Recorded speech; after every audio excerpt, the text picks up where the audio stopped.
Check, check, check, check.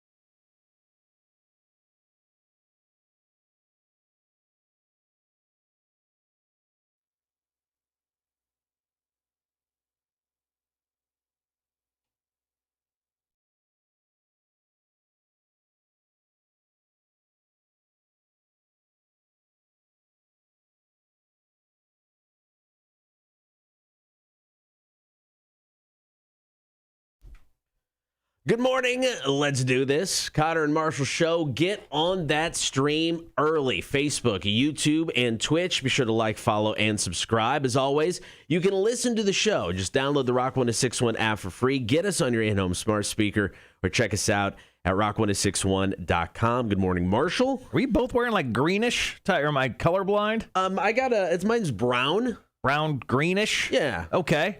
All right, here we go. We don't clash today. We compliment each other. Yeah, we're complimenting each other. All this, you know what? Hey, you look nice. So do you. Your smell level's an acceptable level. I'll take that. You don't stink. Hey, have you showered the last 48 hours? I have. That's great.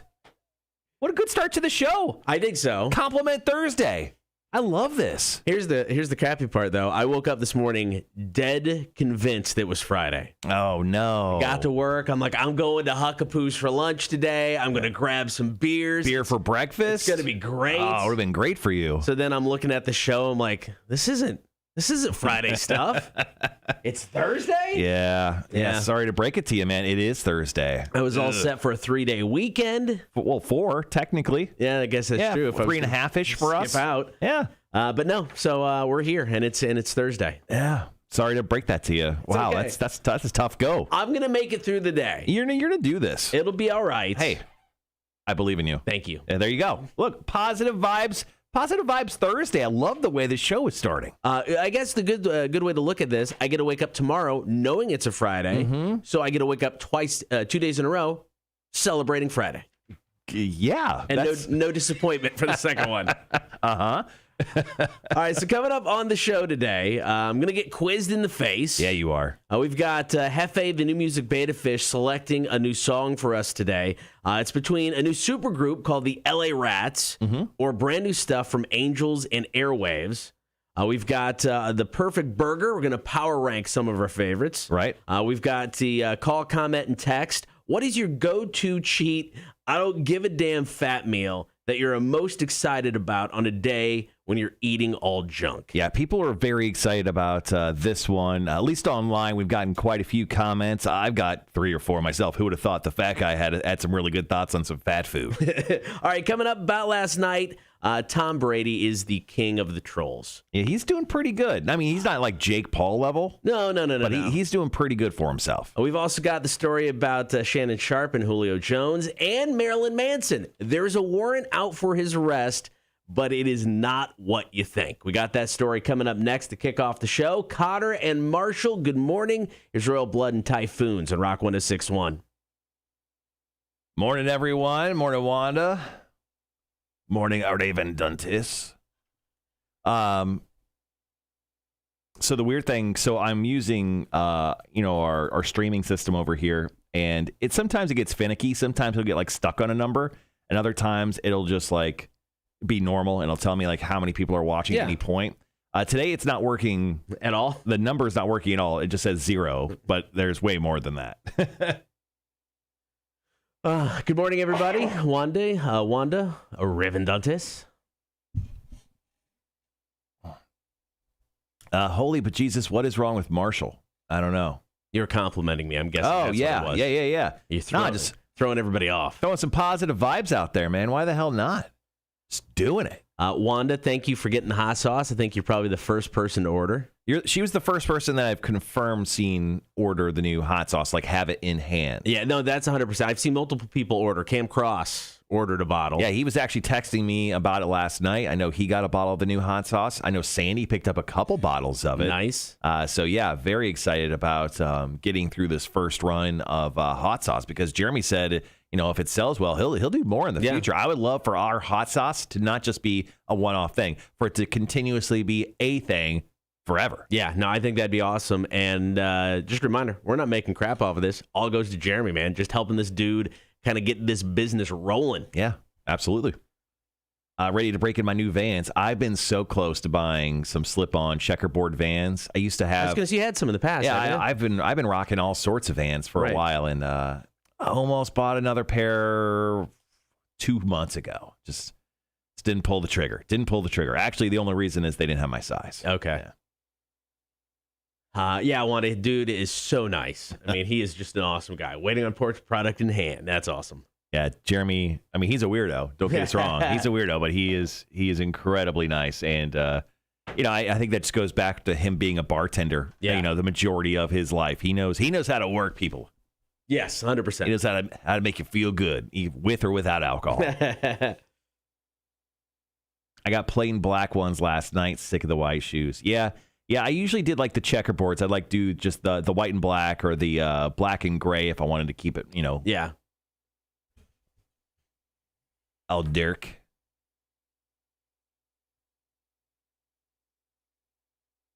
Not really worth mentioning on the air again, but I did power wash again yesterday. Oh. This time I did from my deck all the way to my air conditioner. So I've got some more stuff to go. My goal is to just do my entire property. Right. I'm going to do my entire property. I'm going to get it all done, and then I'm not going to power wash again for a long time. You say that. Yeah, I know. I don't know if I believe that. Probably. Actually, I don't believe it either. But I'm just throwing it out there. Positive vibes. I'm currently addicted. I'm going to become unaddicted eventually. Probably. Morning, Jeremy. Morning, Charles. Hey, what up, Jeremy? I got about 30 seconds. After this story, I'm going to share the show around. Okay. All right, guys, be right back.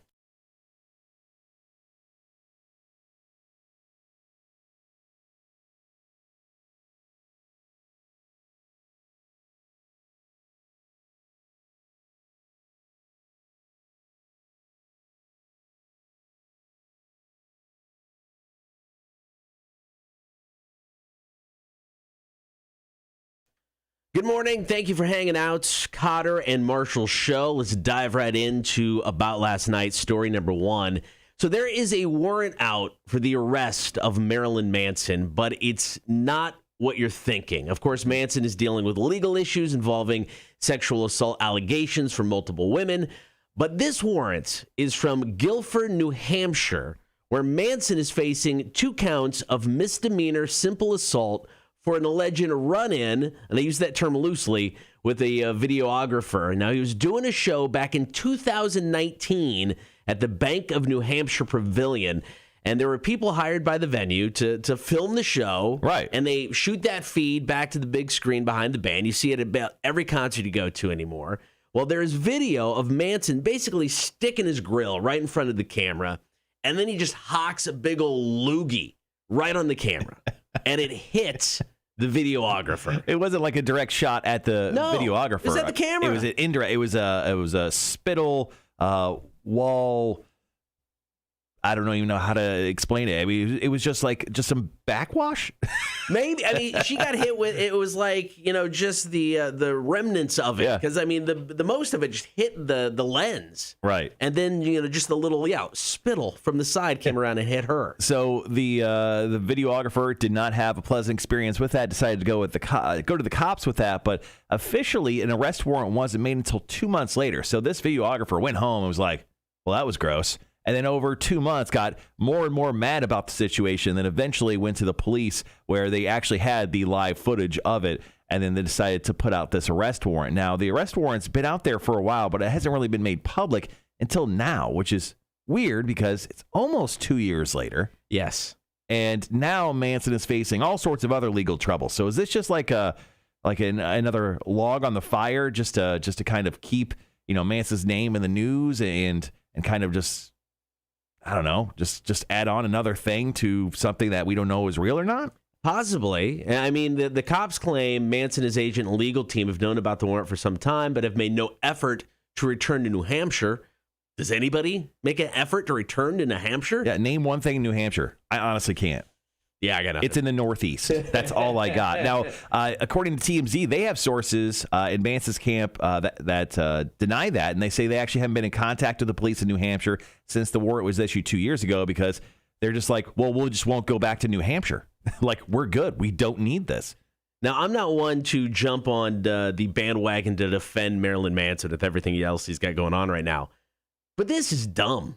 Yeah, this is a dumb one. I mean, how many times have you been to a rock show where somebody on stage has, just spit off the stage, whether it's just, hey, I got a loogie, let's get rid of it, whether they took a big mouthful of water and spit it out in the crowd. It happens all the time. Two instances immediately. Gerard Way of My Chemical Romance at the House of Blues spit all over me during a show. And it was awesome.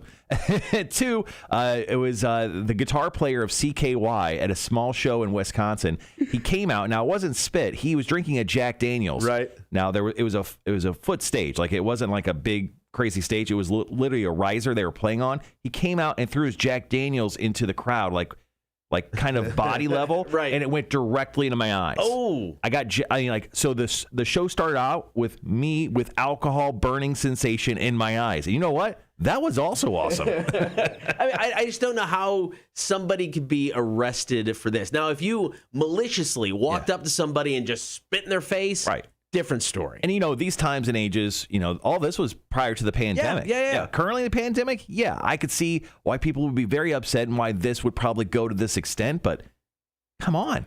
It's just, you're at a rock and roll show. Things like this are going to happen. Yeah, I don't get this one at all. I don't think it goes anywhere. Even if he makes it back to New Hampshire, judges, they're going to throw this out, right? They're going to look at this and just kind of laugh and be like, come on. I think they just want him to show up. Yeah. Yeah. And maybe apologize. They just want him back in the state. Yeah. All right, coming up, story number 2, Shannon Sharpe cold called Julio Jones live on the air. Did Julio know?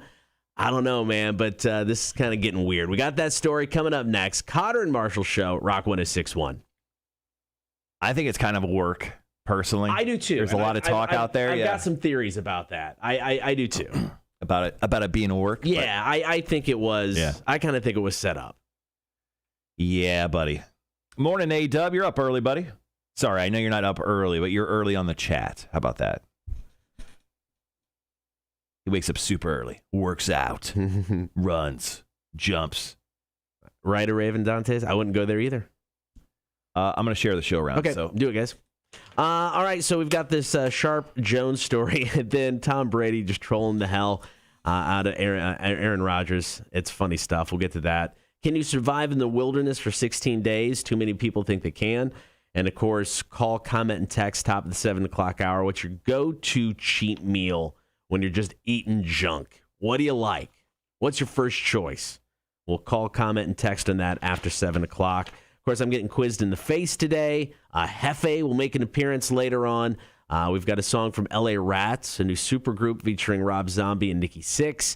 Angels and Airwaves got their first tune of 2021 called Euphoria. So those are the two choices. And, of course, we'll play Are You Smarter Than a Community College Dropout, brought to you by Rotten Little Bastard Distillery. Big thanks to everybody who has ordered some hot sauce already. That's awesome. Very excited about that. Hopefully everybody gives it a try and they enjoy it. So pumped about that. Yeah, and you made a good point. This isn't like a thing where we make money. No. So we went to Jeremy with this idea, and I'm like, we just want our name on something this cool. Yeah. And, everything's going back to him. Jeremy was hit, as a hospitality worker, he was hit as hard as anyone else. He lost his job. Yeah. He didn't have any money. He did this to make more money. He's an incredibly talented guy. Not only is he a great bartender, he also does construction work on the side, which that helped him keep afloat during the pandemic. And now he's doing hot sauce, which is just a fun thing he wanted to do on the side. And it's really blown up. He told us yesterday, he's like, I can't keep up with demand on the stuff that I do, let alone the sauce that we put out with him, that I know dozens and dozens of people yesterday reached out to him, because I had people just say, hey, man, hot sauce is getting delivered tomorrow. Or hey, I just messaged him waiting to hear about all this stuff. I think it's awesome. Yeah. And I mean, what I like about ours, it's so different and so unique. You know, it's like, and then most of his stuff is like the pineapple and pizza one. He's got stuff with ginger in it. He's got the, peanut butter jelly thyme one. So, I mean, he doesn't do just, here's a hot sauce with a pepper in it. I mean, everything's, got a flavor. He said that's the most important part, wants to start with the flavor, and then he brings the heat after that. So everything I've had from his has been really, really good. I'm excited that we got this. So if you want to check it out, all you got to do is drop him a message, MF Hot Sauce, or at MF Hot Sauce on Facebook and Instagram. Just drop him a message. He'll get you all the details on how to get your bottle. So, yeah, cool stuff. Yeah, so sometimes like when I get hungry at night, instead of like going to eat like cookies or whatever, because ever since I started this hashtag salad boy life of mine. Yeah. Heads up, I ate another salad last night. Very proud of you. Thank you. So ever since I started doing that, like instead of trying to eat something, I like to burn my mouth a little bit because it will make me not want to really eat anything. Sure. So I will just take a little slug of the candied ginger hot sauce that he made, and I bought the hot version of it. Okay. And I took a shot last night, and you know what? I took a shot, and I was like, woo, I'm going to go sit down. Wanda, my 14-year-old, tried some last night and said it wasn't hot. Meanwhile, I had to drink some milk. No, it's not aggressively hot. It's like a compliment. It's a complimentary. It's a complimentary hot sauce. Like it honestly was built for flavor. Yeah. And the second idea was to put the heat on it. Yeah. Yeah, I like it. I mean, it's definitely. I mean, it's warm. It's hot, and I mean, I think if you use a bunch of it, it's only going to get hotter. But it's not to the point where it's just you're eating it as a novelty just because I'm going to kill myself with the heat. I mean, it's got flavor and a nice bite to it. So yeah, it's good. Hey, I got a question about our boss real quick. Okay. So Aaron, our boss, just posted on Facebook earlier a picture of like the moon. And he's like, let me see if I can find it again. Sorry. There it is. He wrote, beautiful morning to see the moon fall and the sun rise. Like that was some pretty poetic stuff. And we already have a poet on this show. So I need you to be more meathead, Aaron, preferably. and then on the chat you wrote beast mode, Marshall. So like full moon, beast mode. Is our boss a werewolf? That's my question. Oh, that's my question. That would explain a lot. Yeah. Mm-hmm. Right. I think so. His unnatural hair, his egregious BMs, and then more importantly, that werewolf attitude of his. Yeah. Yeah. Just saying. Just throwing that out there. All right, we got 3 minutes. I'm going to get my coffee. Hey, guys, real quick. We had some studio adjustments yesterday. Stream sounding all right. Everything sounded good on the stream, like level-wise and everything. I'm looking at the meters, and it seems okay.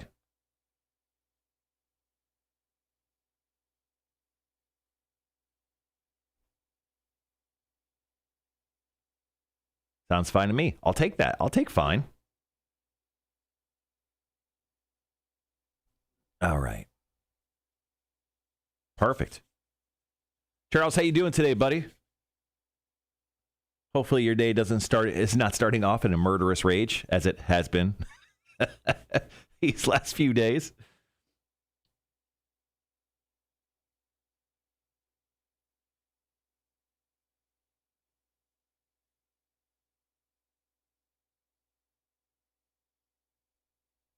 Actually, probably better than before. I used to have to peg the volume out to hear you guys. Cool. Yeah, Kotter was telling me Tim the engineer was in the studios till like 1 a.m. Working on some different stuff like in the studio. So kind of cool. Kind of cool that we're getting some stuff worked out here. Just some tweaks. See the comment from Charles? Yep, that's what I'm laughing. The moon hangs low like a testicle in the sky. So there was apparently a blood moon last night, although it was like just the faintest hint of pink. Right. That's why my wife decided to wake up at 5 a.m. just before my alarm went off so she can go outside. Oh, okay. I pointed that out to her, and I was like, hey, thanks for waking up 4 minutes before my alarm. All right, guys, we got about a minute. There you go. Positive start to the day, Charles. All right, Shannon Sharp's up next. Yes. Cool.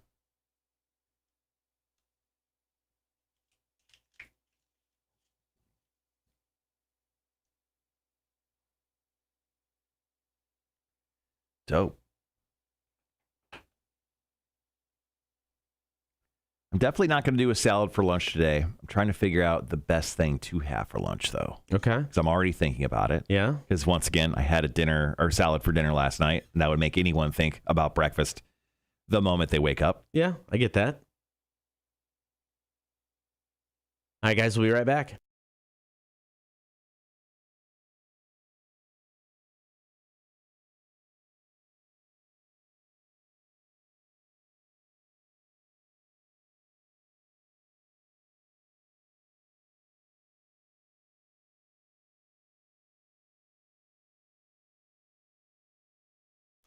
Good morning. Thank you for hanging out. It is About Last Night. Story number 2, Monday on the show Undisputed, FS1. Shannon Sharpe cold called Julio Jones of the Falcons live on the air. Now, there are rumors that Jones wanted to be traded to the Cowboys. So during the call, once again, live on the air, Sharpe asked Julio if he wanted to go to Dallas or stay in Atlanta. He responded, "I'm out of here." Obviously talking about Atlanta. Now, he said, I just want to win. So then he kept pressing him. Do you want to go to Dallas? I ain't going to Dallas, man. I never thought about going to them. Yeah, why would you? I mean, they already have really solid receivers. But more importantly, Shannon Sharpe's kind of a douchebag here, mostly for the fact that he didn't tell Julio Jones that they were live on a TV show. You know, when someone's calling me, the last thing I'm thinking is, even if they're in the TV side, they're not going to put me live on the air. At least they're going to say, hey, you're live on the air. Yeah, that's where this whole thing gets sketchy, because did he know or didn't he know? Because California is where the show is produced. And California is a two-party consent state. So both people on the phone have to know they're being recorded or they're live on the air, and it was never mentioned during this call. Now, according to some reports, he wasn't aware of it. His representatives at CAA claimed that it was entrapment. It's a big deal. The Falcons are blindsided. Right. They may seek an apology. But then I saw another report where it said Julio had already asked for a trade at the Falcons. So they already knew this was coming up. Yeah. So was this just them getting upset because this is how the information got out? Yeah, I think the information was even kind of out before this. I mean, Julio just finally confirmed it, that he did ask for that trade. I think this was honestly just like a work. Like they did this on purpose because Julio wants to get it traded now, not later. He wants this process to start so he can go find where he's going to go, find his new place, get with his new team, learn the playbook. Like, he wants to get things moving. And I think this doesn't seem by accident to me. Like, this was a mistake, quotation marks, mistake, but I just don't believe it. I think Julio put Shannon Sharpe up to this. I think this is a work. I agree, because even if Shannon Sharpe didn't know the two-person consent law. And let's face it, he didn't. Shannon Sharpe looks and sounds dumb most days. The producers on that show have to know that. Yeah. I mean, this is what they get paid to do. I mean, if this wasn't, if this was a legit cold call, Julio Jones didn't know he was on the air, somebody on the other side of that camera had to be waving their arms, jumping up and down, freaking out, right? In order for this not to happen. So, yeah, I think this was a complete setup. It was a way for Julio Jones to move the needle, let everybody know he wants this trade to happen, get the information out there in a very big way. Because, I mean, we're all talking about this right now. So I agree, man. This is Vince McMahon, WWE type work all the way around. And with the Falcons, it came out too. The Falcons were asking for a first-round pick for Julio Jones. And let's face it, guys. I mean, I've been watching a lot of Atlanta Falcons football since I moved to the Savannah area. Julio Jones ain't worth a first-rounder no more. Yeah. Like, he was at one point. Back in the Super Bowl, like, that was first round. If he was going to get traded, that's a first-rounder. Right now, maybe a third round pick. Okay. He can't stay uninjured. He's always injured. Right. He's always pulled something in some form or fashion. And he has, the last couple of years, he was barely able to catch touchdown. Yeah. Like, I think there was one 2 years ago, he didn't catch touchdown until like week 10. Like, it was stupid. And then people, of course, drafted him on their fantasy teams, including myself. I know this for a fact. So, yeah, this is interesting. I think this is a work. I think Julio's just trying to get out of town quicker than what the timeline is currently set at. All right, coming up next, story number 3 about last night. Tom Brady is the GOAT.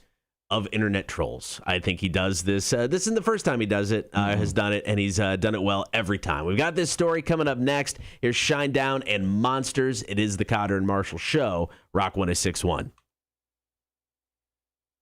Morning, everyone. Yeah, David, it does, hopefully. He goes, is it Friday yet? And I said, according to Kotter, the answer is maybe. I woke up this morning swearing it was a Friday. No, we got Jeremy and Kristen at Spliffin Brewing coming in tomorrow for beer for breakfast. I'm excited about that because I've only been out there once. I dug their beers, so I'm happy and excited to check out something new. Yeah, Jeremy, actually, I'm a friend with him on Facebook, and he actually was putting a post saying that he just put the most popular beer they have, the Amber, back on brew. So good. I'm gonna reach out to him today. I've not heard back from him in a minute, so gonna make sure he's coming in. But I think he is. According to plan, he is. I'm going to go grab my coffee. Good luck. All right, coming up next is the Tom Brady story Kotter mentioned. And then after that, going to break down this fun little story we found about what Americans think, or how Americans think, how many days they think they can survive out in the wilderness by themselves.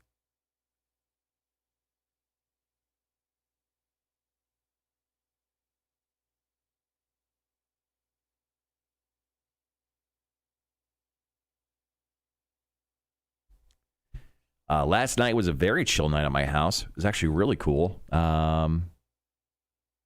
Took care of a bunch of work stuff yesterday up until lunchtime, and then went home, ate lunch, took a nap, and then got up and then knocked out some more work stuff. And then, yes, I did power wash. I power washed my house again last night. I'm probably if you like the totality of my home, cleaning, I'm probably I don't know, 60% done. I would say I'm 60% done with pressure washing my entire house, my entire property.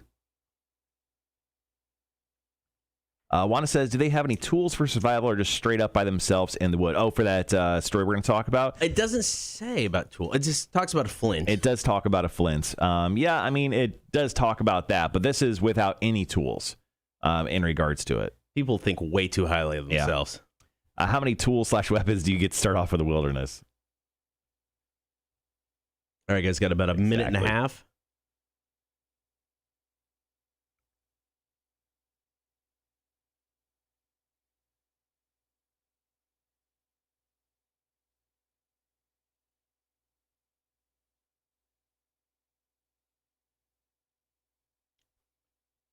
Okay. All right. Ready to go.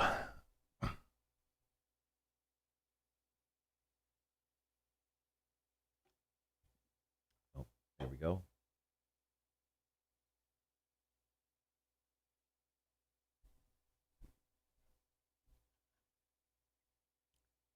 So coming up in the 7 o'clock hour, guys, I know some of you already chimed in, but what is your go-to cheat meal, your fat meal, your I don't care about what I'm eating today, this is my happy place meal? And maybe it's a happy meal.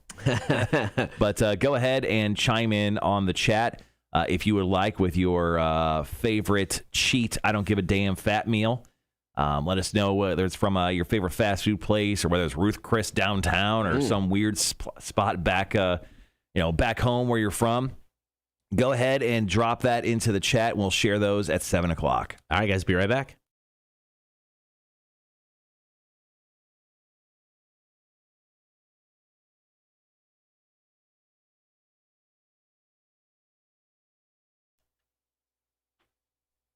We got one more story to go in about last night. Tom Brady, the GOAT of all quarterbacks, also the GOAT of internet trolls. A little backstory before we get into this. In the world of golf, there is an ongoing feud between Brooks Koepka and Bryson DeChambeau.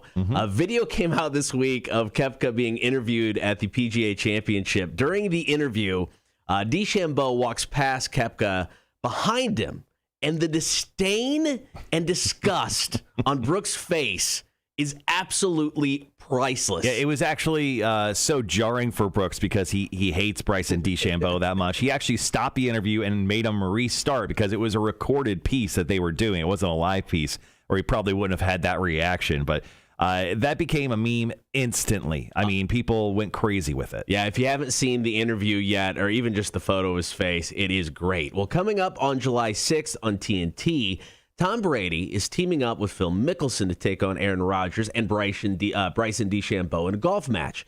Wednesday afternoon, Tom Brady, dude had to be just bored out of his mind. He started trolling Aaron Rodgers hard using the Brooks Koepka reaction from this recent interview. Now, he made fun of Rodgers for having to hang out with Bryson DeChambeau. He made fun of the Packers for kicking a field goal when they were down by 7 points. I mean, it was pretty good stuff. And it got to the point that Brooks tweeted to Aaron Rodgers with a simple, "Sorry, bro." Yeah, so this is interesting. Also, Tom Brady on Instagram wrote, "Two champions," meaning him and Phil Mickelson, versus a scientist and a Jeopardy host. I really like that one as well. So, yeah, Tom Brady had way too much time on his hands. But honestly, I'm actually I'm not a big golf guy, but I'm actually really excited to kind of check this out. Once again, the match returns July 6th. Phil Mickelson obviously winning that big championship this past weekend, and Tom Brady versus DeChambeau and Rodgers. The only thing that would make it better is if Brooks Koepka could come in as like a special referee, like WWE style, came in and like kick DeChambeau's ball like 10 feet away from the putt. I think that would be a lot of fun. Now, do they mic the players? They do. Okay, because I just want to hear the trash talk now. Yeah, because I mean they also do side bets as well. So no way. The very first edition of the match was back in 2018 when Phil Mickelson took on Tiger Woods. Right. And they did like side bets of like $100,000, $200,000, $300,000 on like putts and distance and stuff. Like, it was crazy. I want that kind of money. My bet would be like 50 cents. That's a little steep. $1. Oh, too rich for my blood. All right, coming up next, could you survive in the wilderness if you were just dropped out in the middle of nowhere? Most Americans think they could survive for 16 days.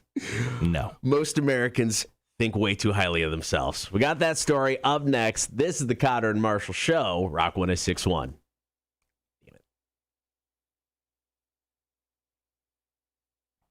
All right. Pancakes is what I posted on my page last night for my food. Dude, I love some good pancakes. Dude, I do too. Can't go wrong with that. Thirsty Thursday morning. Who's drinking? Yeah. It was pretty funny, though. One other thing, Bryson got in on the fun, too, and he tweeted out a picture of Tom Brady holding a deflated football. And it said, Tom Brady, once Aaron Rodgers and I take down you and Phil Mickelson, you'll feel just as deflated as those balls were in the AFC Championship game. Most Americans would end up looking like Michael Scott in the wild. That is true. I read this article, and all I could think of, has nobody seen the show Alone? Because, they drop like survivalists out in the middle of nowhere. Naked and Afraid, you mean? No, Alone. So Alone is like, the concept of the show is they have this place, Vancouver Island up in Canada, and they pick different spots on this island, and they will drop, I think it's 12 people, 10 people, and they have to submit, prove to them that they are, survivalists and have these skills. There's a list of items they can take, but you can only you get to choose. You can only take so many. And they drop them out in the middle of nowhere. No food, no shelter, no anything. You got to do everything on your own. And the winner, I think it's $100,000, is whoever lasts the longest. And I mean, these are people that have, trained for this, have done this sort of thing. I mean, the winners will last like 3 months. I mean, it's 60 days. I mean, It's stupid. They'll be out there for a while. But there's people who last hours, days. And the average American thinks they're going to hang for 16? I don't know. Kiss my butt. Yeah, I haven't seen that show. I've seen Naked and Afraid, which is, I think, my all-time, like, once a year I watch like 12 episodes in a row. Okay. It's incredible. I know of it, but I've never actually watched it. Morning Sandy, Mamacita. Hope you're doing well. Morning Sandy? Yeah.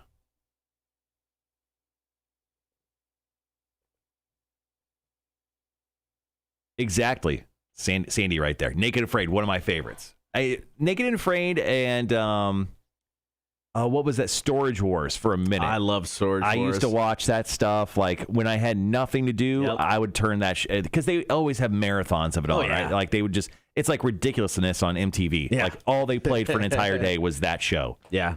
Now, Naked and Afraid, are they legitly naked? Are they covered? Yeah. They get like a sling bag, like the sling bag I wear. Yeah. To work. Yeah. They have one kind of like that. It's like a burlappy looking thing, and they get to bring like one or two things, and it's like one match or like a small knife or something, and they just get to figure it out. So how long are they stuck out in the wilderness I think it's somewhere like a week or two max, or even just a couple days. But like there's people that like legitly like almost die almost immediately. Yeah. Like they'll like step on something because there's no shoes, and like they get giant like, gashes in their feet. And the whole thing is like they get dropped off at one spot and they have to make it to the helicopter pickup area. Right.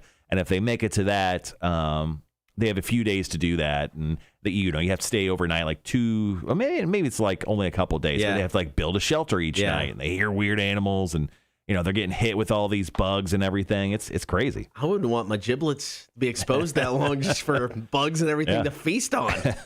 Kidding me? How long could you survive in the wilderness without a pressure washer? How dare you? How dare you bring up that question? I give him 5 minutes. Yeah. He's just jonesing. Sorry, man. I'm just my thing right now. What up, Sean? How are you, man? Hey, did you smoke any meats yesterday? I just feel like the answer is always yes. Tybee was perfect yesterday. Swimming for 2 hours. Love it. I don't know why they can't use the back to make cordage on Naked and Afraid. Okay. Oh, man. Yeah, so we're talking big time survivalism here in just a little bit. Oh, there you go. They usually have 14-day or 21-day challenges. They have Naked and Afraid XL right now. Oh. Does that mean extra long schlongs or extra long time out in the woods? Is it both? I don't know. I'm going to go just the later one. If it was that first one, I think that would just mostly be a set of Bang Brothers videos. Killed their budget just with pixelation alone. Mm-hmm. 60 days? No. Why would you be naked that long in the wild?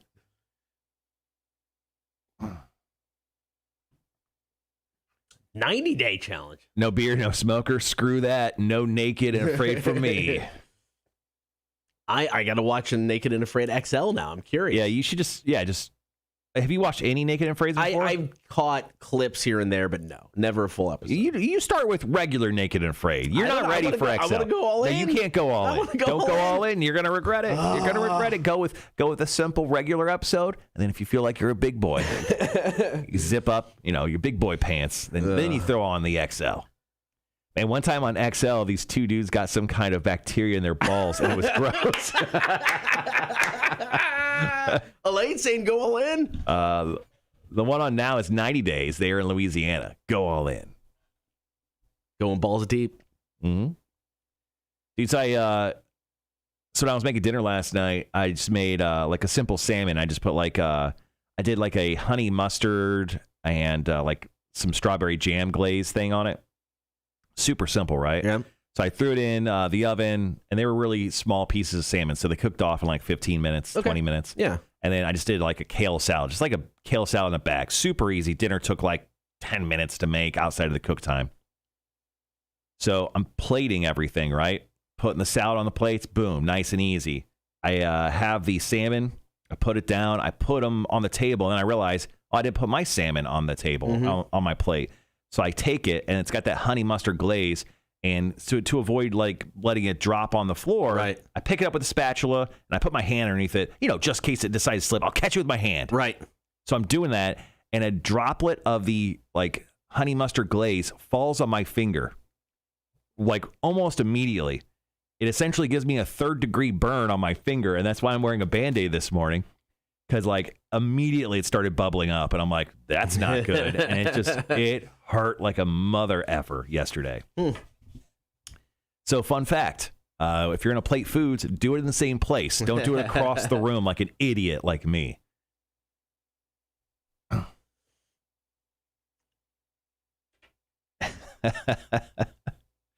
Dude, I love Naked and Afraid.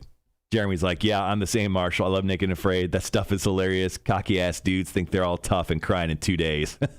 Yeah. Oh, I would not survive on Naked and Afraid. One, I don't have a power washer. Two, everything. Yeah, no, I'm good.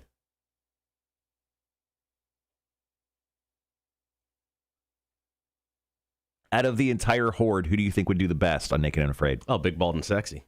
Charles, you think? Yeah.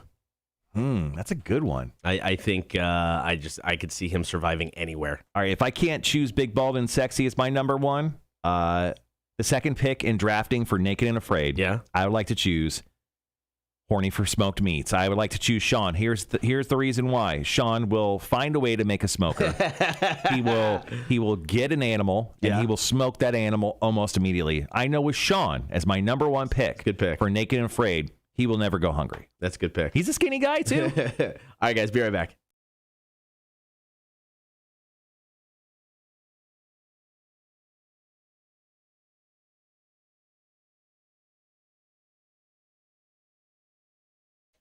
Good morning. Be sure to join the horde. Get on that stream. Facebook, YouTube, and Twitch. Also like, follow, and subscribe. So according to a new survey, the average person thinks, it still kills me, that if you drop them in the middle of nowhere, they could survive in the wilderness for 16 days. Not just, now that's just survive. They're not looking to thrive and live comfortably. They're not going to build a log cabin or anything. Right. But they think they can get out there in the wilderness and live for 16 days. Seems like a long time. I don't buy this at all. And now, a weird number, too. 16? So just over 2 weeks. Come on. Less than 1 in 5 Americans are confident they could start a fire if they only had a flint. Well, we proved that you started a fire. I mean, it was with a flint, though. Yeah. No, this is if they had a flint. Right. So, I mean, as long as I have, some lint from a dryer in the wilderness, right, I'm completely fine and could start a fire. Which there's large amounts of. Right? That's what I thought. There's the wild lint. Now, without flint, obviously, that's about 0%. Now, only 1 in 7 think to be able to tell which plants and berries were edible. Only 2/3 of people know what poison ivy looks like. I know what poison ivy looks like. With all of these numbers. Yeah. How does anybody think they're surviving for 16 days? Exactly, right? I mean, I don't know. I feel like I'm pretty confident that I could start a fire. Yeah. With a flint? With and without a flint. You think you can start one without a flint? Yeah. Wow. Okay. Yeah. I feel confident. Is that a future video? I don't think know. so. I think it's got to be now. But also, no, I think I could start a fire without a flint. Yeah. I think I could start a fire, especially with a flint. Oh, yeah. And I think I could probably not die for, I'm going to give myself, 7 days. I'll give myself 7 days. I'm not going to be cocky like the rest of America. I'm going to say 7 days I can live before a bear attacks me and kills me. You've got to watch the show alone. I want to say it's on Discovery or something like that. Sure. This is where they take legit survivalists. These are people who have spent time learning how to survive on their own in the wilderness. Mm-hmm. So this show, they're given a list of items to pick from. I think they get to pick 7. So some people take a saw, some people take rope, some whatever. So they have to get dropped off in the middle of nowhere, Canada. That's disturbing. There's no shelter. There's no food. You got to build your own shelter. You got to get your own food. The winner who's ever survives the longest. Oh. So you basically got a phone that whenever you want to tap out, you press the button, they come get you. There are people who are survivalists who last hours, couple days. I mean, there's no way. I don't know the laws up in Canada. Can I kill a castmate in either body? They're alone, so you do not see anybody. You are legitly by yourself. But if I find another person, I can eat their body. Maybe. Is that in the rules? I don't know. I would. That's be the first question I'd ask as a survivalist. Because there are certain animals they can't hunt in some locations. They're endangered or something like that. So I mean, they are given specifics of things they can or can't do. Mm-hmm. But I mean, this show's intense, and it breaks people's will to live, and they think they can do this. Right. If you have no skills and you're going out into the wilds of Canada, 5 minutes? What's tougher, alone or working at a radio station? Oh, radio station. Are you kidding me? It's way tougher. The mental breakdown every day? Breaks our will to live every day. All right, coming up top the 7 o'clock hour, going to take your calls, comments, and text. 800-394-1061. What is your go-to cheat I don't give a damn fat meal that you're most excited about on a day you're eating only junk. We've all got one. Oh, yeah. We've all got one we crave and just wait for that, cheat day if you're on a diet. So what's your go-to meal? Call, comment, and text now, 800-394-1061. We'll get to those stories after 7 o'clock. This is the Kotter and Marshall Show, Rock 1061.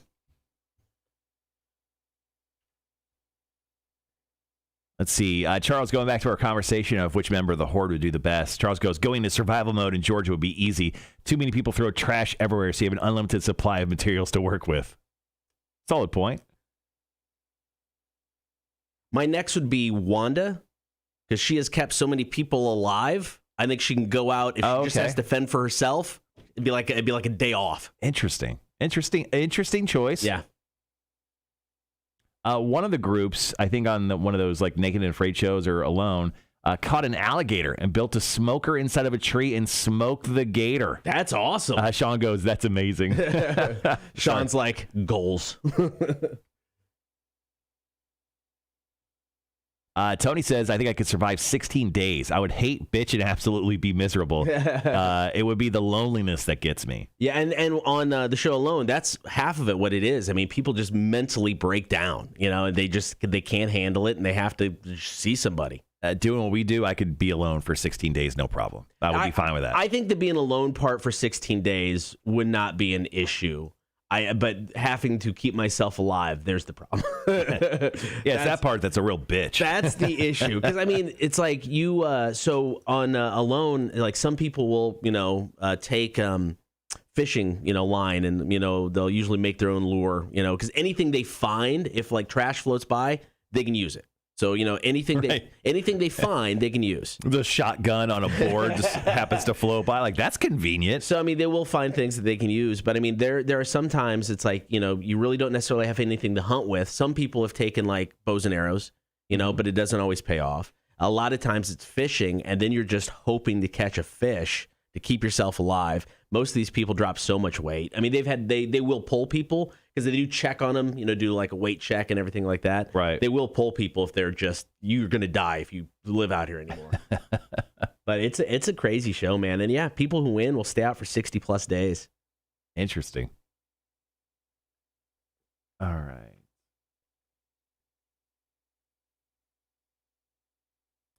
Oh, I don't.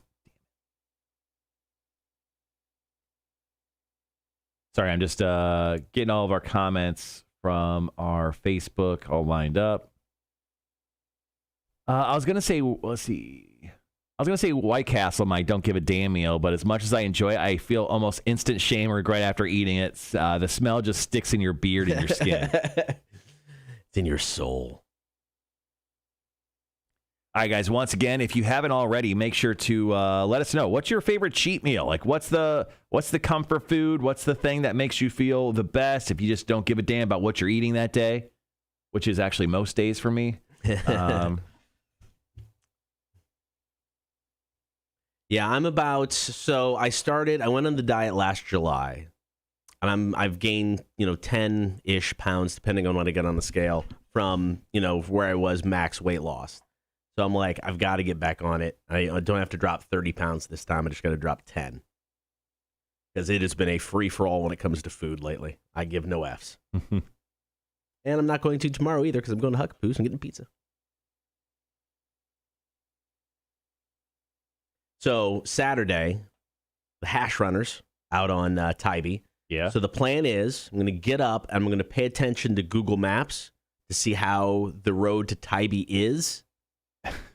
It sounds like you're building in your excuse right now. Maybe. But, I mean, if it's backed up, because, I mean, living out on Wilmington Island, trying to go out to Tybee on some weekends, you don't. Because, they'll just back up over the bridge. You can't get out there. Right. So I'm not even going to drive out, attempt to get there if you look and it's, backed up anywhere far. So I'm going to keep an eye on that.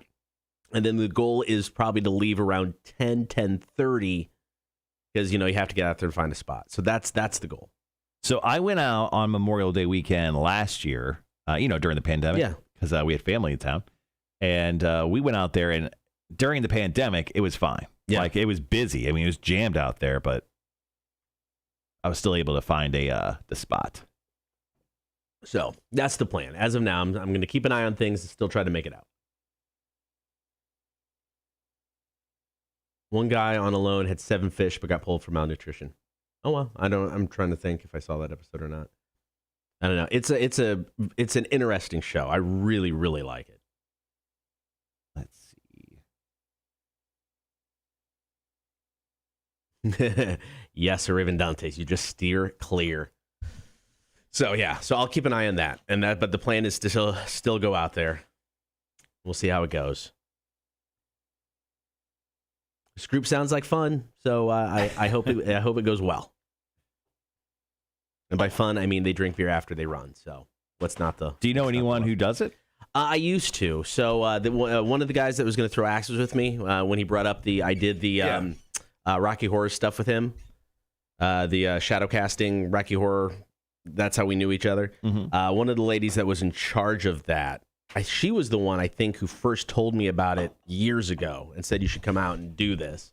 And I, was lazy and never did. How much time do we have? We're like, we got like 9 minutes. okay. How do you want to work? Okay. The breaks here. I've got. So we've got. What is it on Facebook? 1, 2, 3, 4, 5. Yeah, I've got, let's see, from the chat, I've got one from Sean. I don't have any more. In case anyone hanging out with us right now. Let's see. Yeah, Sean threw one up on Facebook too. Yeah, anyone hanging out with us right now, we're going to be taking your calls, texts, and comments. Once again, what is your fat cheat meal? What is the thing that makes you feel the best when you're having a bad day? Go ahead and drop it into the chat, and we'll share them here in just a few minutes. Yeah, I've got one from Sean, then I've got all the Facebook comments. I have 3 myself, and I'm sure you've got some as well. Yes. Let's go ahead and ask the 8 Ball, because Wanda asked, hashtag ask the 8 Ball. Bree is doing an escape room tomorrow.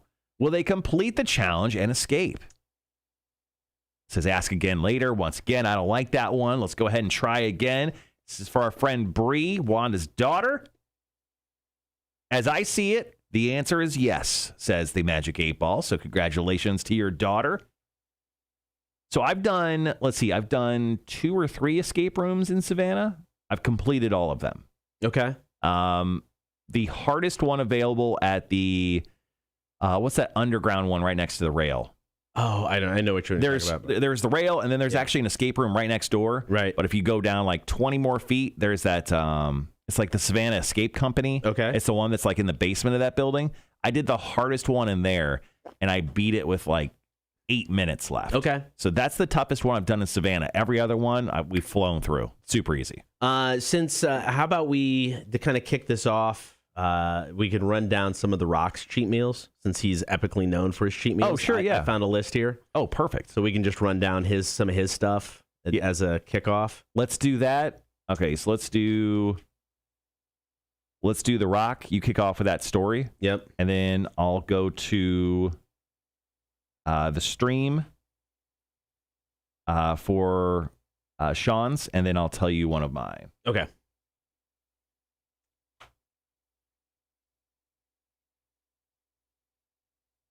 Let's see.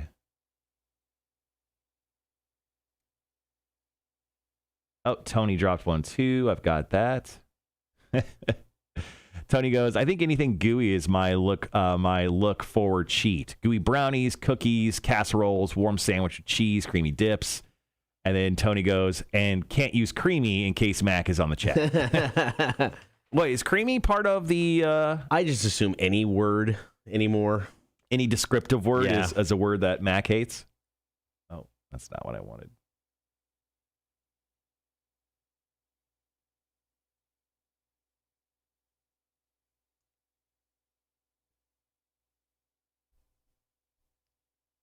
Gooey sounds like something would bother Mac. Mac, you around? She hasn't piped up yet, so I'm Gooey. guessing she's not.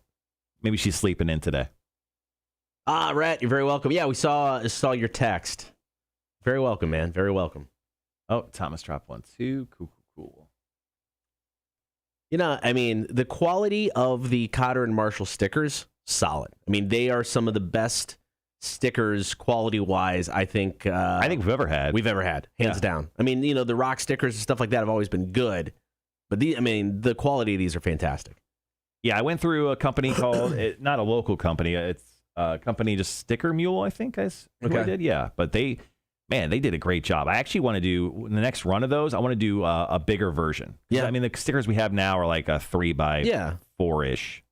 I'd like to do one that's like, not egregiously big, but just like a size of a cheeseburger. A nice little cheesy burgs. A Raven Dante. So that's actually a great idea.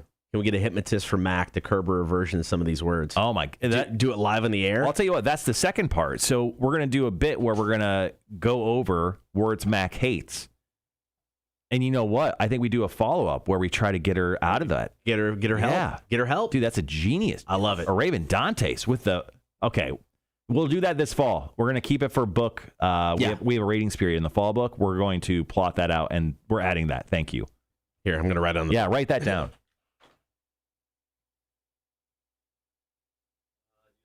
Can I come by the studio and pick up a sticker for my work truck? Thomas, absolutely. I've got some here at the studio.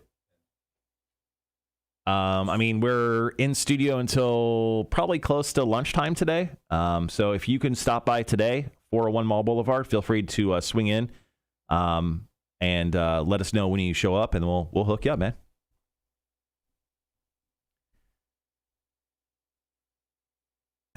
When I'm on a diet, anything that isn't rabbit food makes you feel like I'm cheating. Is Tim in? Sorry, a pop-up just... Oh, I think it is. Oh, okay. Yeah. I was so excited yesterday. One of our clients scanned your posters to get tickets. Yes.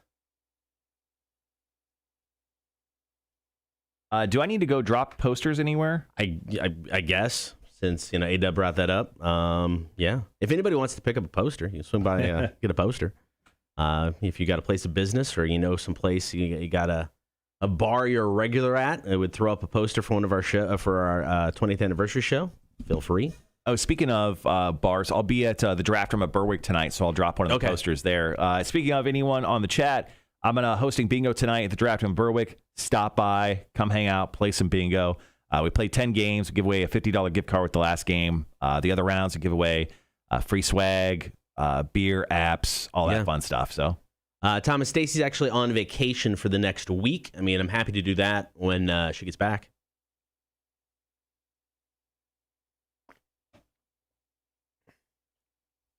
All right, we got about 3 minutes. I'm going to give a quick mention for the 20th anniversary show. Then we'll get into the calls, comments, and texts. We'll kick off with some of The Rock's epic cheat meals. This man is known for his cheat days. He helped create the fandom around the epic cheat meals. I think so. I just don't back my cheat days up with working out like he does. That's my problem. No, he works out constantly. It's ridiculous. Charles, maybe Mac needs a perfect touch massage with someone whispering the forbidden words as it may give her a new outlook on those words. Tony says, if you want, you can leave it with us for him to grab also. That wouldn't be bad either. All kinds of options, Thomas. Tony's just trying to get you in the door. The moment you walk in, you're like, wow, this is nice. I would like a massage. It's the gateway drug, walking into a massage parlor. Yeah. My wife's got, it's not a parlor. My wife's got... It's not a parlor. Sorry, house of massage. Oh, I like that. Yeah, house of massage. House of massage. International House of Massage. That sounds sketchy. Each room is a different theme. Well, my wife's only got 2 more days of school, so she'll be making her appointment here soon to go get her massage. She's excited about that. Have I told on the air the massage I got from the crazy place on Largo? No. Oh, you remember that story, right? Not off the top of my head. Maybe I don't know. Not off the top of my head. They ripped my boxers off. I told you this story before. I swear you to God, probably I did. did. Yeah, I'll tell that story one day. I cottered it. I forgot. I don't know. That's actually a great word. I cottered it. No, I'll have to share that one day, guys. So I had a massage like none other. I've never had this quite experience in Savannah. Tony goes, you told me, yeah. So it was awesome. It was a joyride. That's the thing is if I went there, I don't think I could ever have that feeling again. So that's why I can never go back there. Yeah, I don't remember this at all. Yeah. Was I drunk when he told me? Not that that matters. I don't know. I'll forget sober. It's fun too. Yes, probably. Let's just say yes. It'll make you feel better. Yes. Good. Thank you. Positive vibes only. Hey. Hey. Yeah. I was loaded. You were crazy drunk. All right, guys. We'll be right back.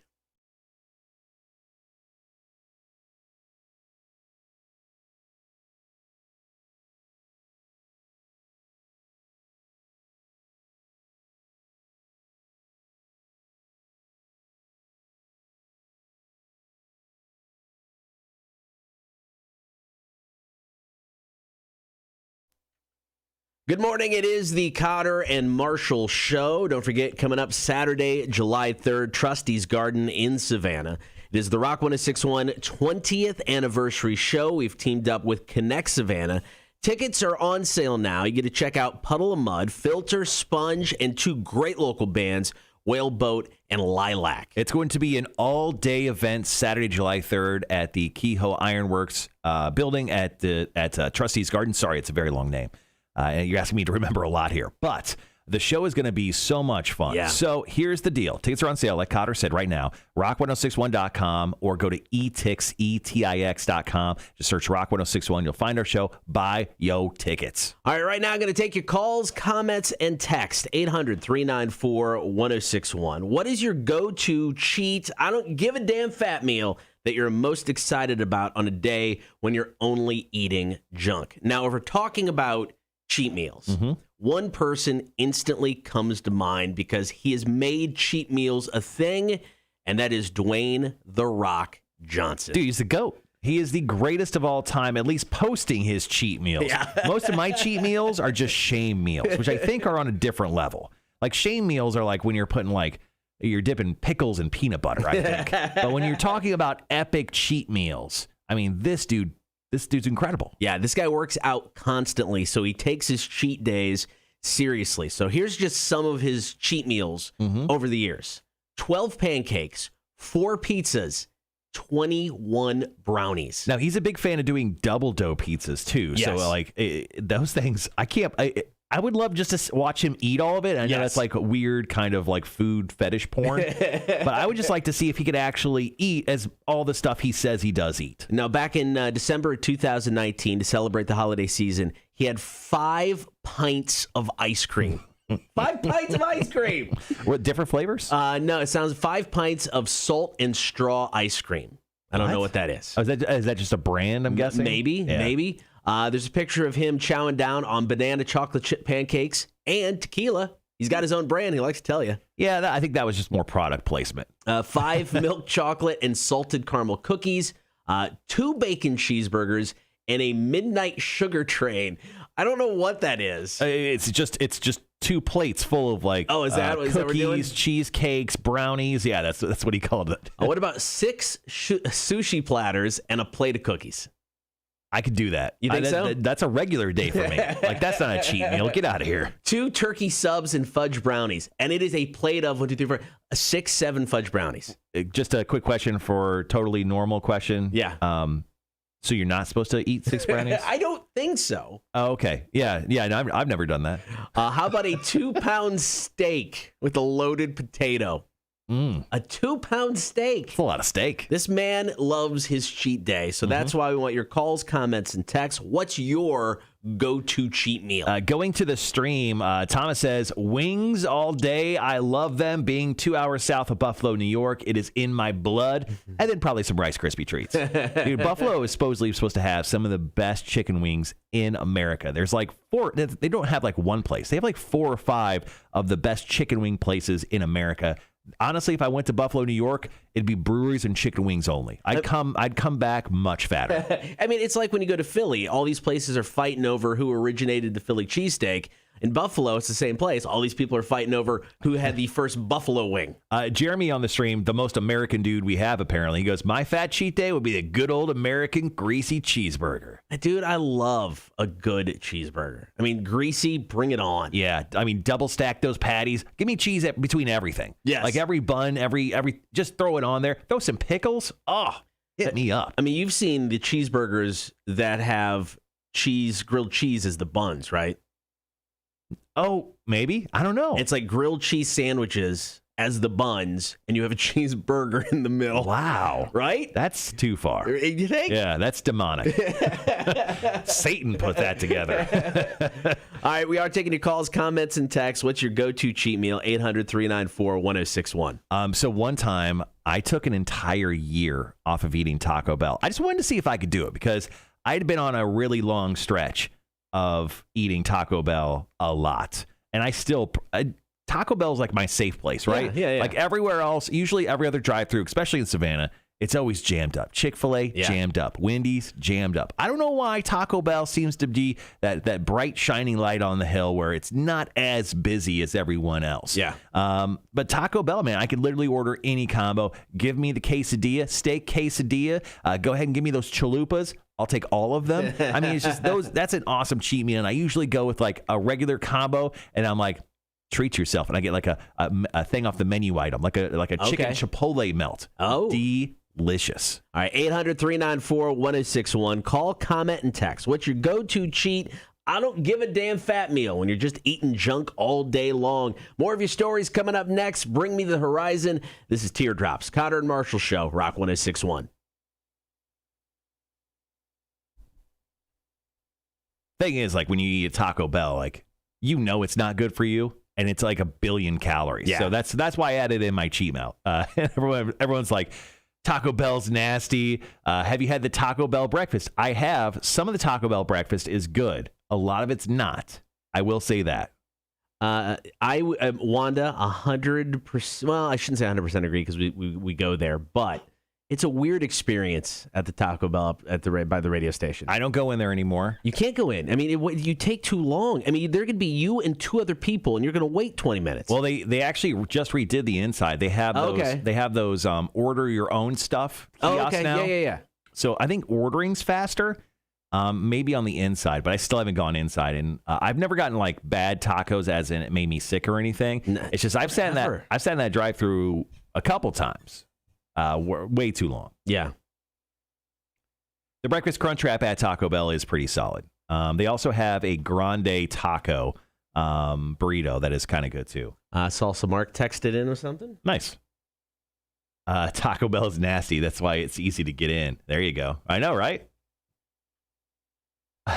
What the hell happened to Taco Bell? They started putting nacho cheese on everything. They also took away the Mexican pizza, the bastards. It does seem like Taco Bell tried to get a little, and fancy's not the word, but they just tried to get, I just want a burrito sometimes, you know, and when they're like chicken burrito supreme back in the day when I was in high school, it was just chicken burrito, but it was delicious. 2 quick items Taco Bell has taken away, and I'm very upset about. They used to have a chili cheese burrito.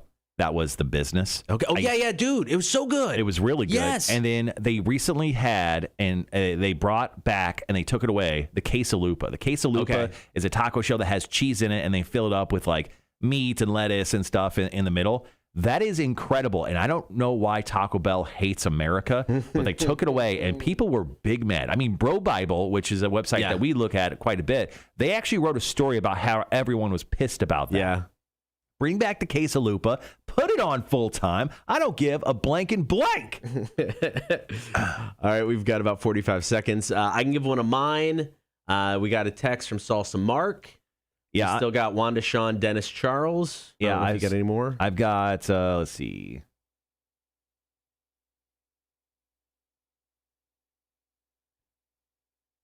Start off with yours. Okay.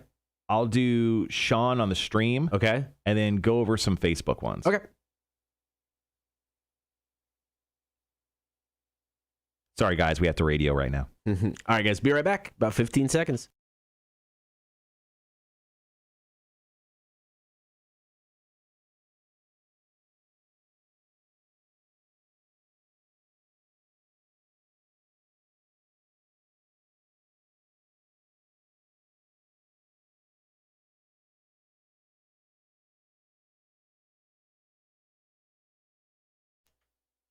Good morning. It is the Kotter and Marshall Show. As always, you're invited to join us on the stream. Join the Horde, Facebook, YouTube, and Twitch. have fun during the breaks, not just on the air. It's a show within a show every morning on the stream. While you're there, be sure to like, follow, and subscribe. All right, today we're taking your calls, comments, and text. 800-394-1061. What is your go-to cheat meal? You're just not giving a damn that day. You're eating some junk food. What's your first choice? Mine is easy. Every time the wife goes to Illinois, first thing I do is I head to the store. I get some Totino's pizza rolls. Wow. It's got to be pepperoni. Pepperoni only. Cheese ones by themselves, disgusting. All the mixed ones, gross. It's got to be the pepperoni Totino's cheese pizza rolls. And you have to be particular about how you cook them.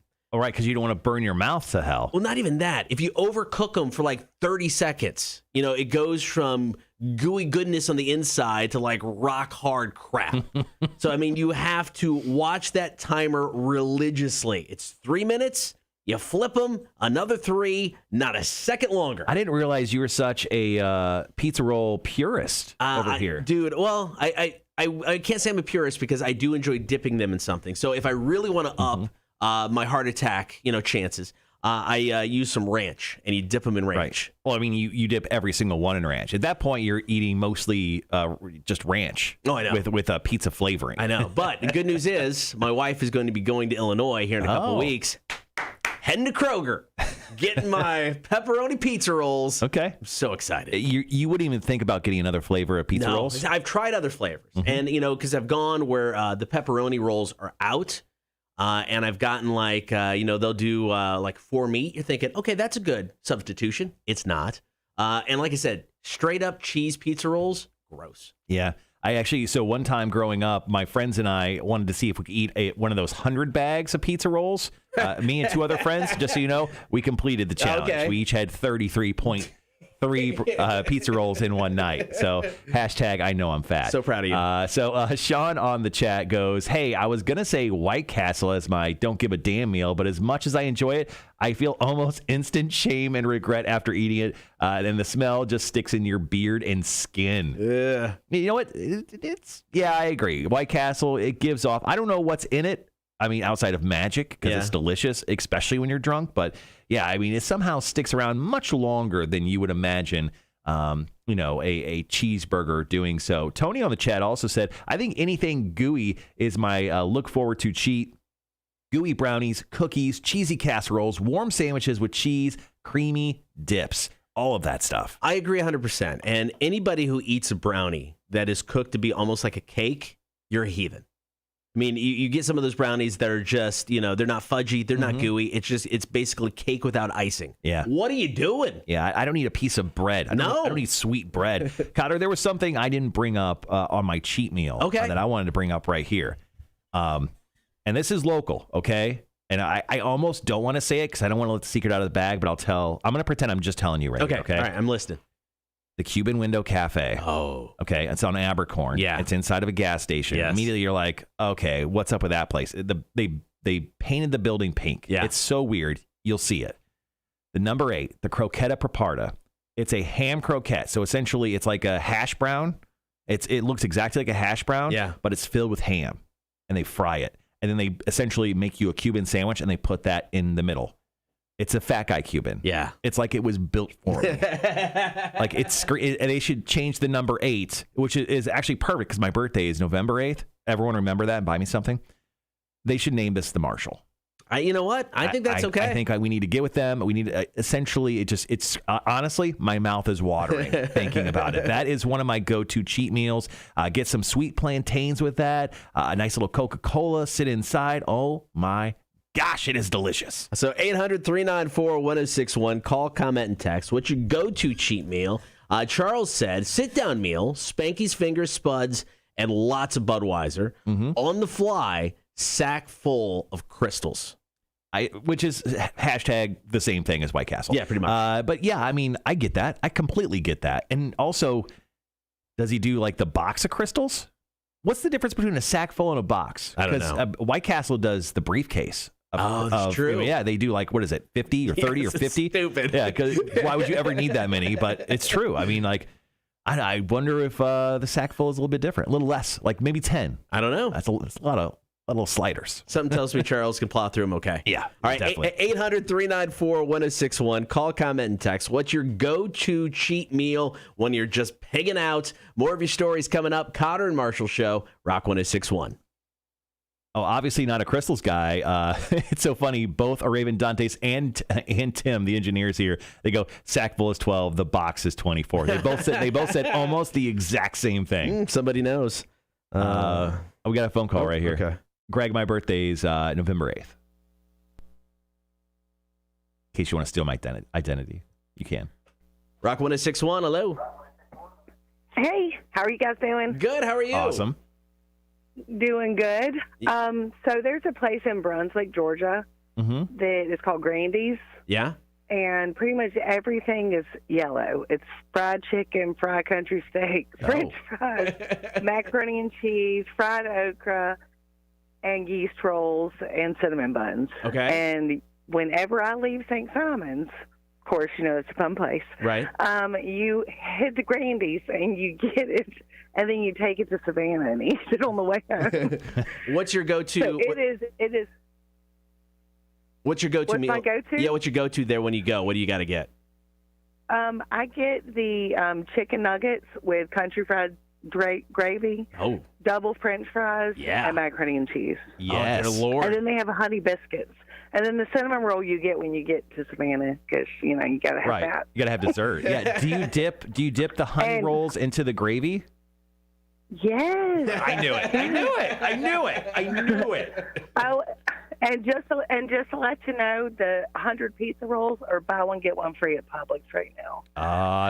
Don't say that to me. Don't say that to me. I may challenge myself over Memorial Day weekend. You have 200 pizza rolls. So many pizza rolls.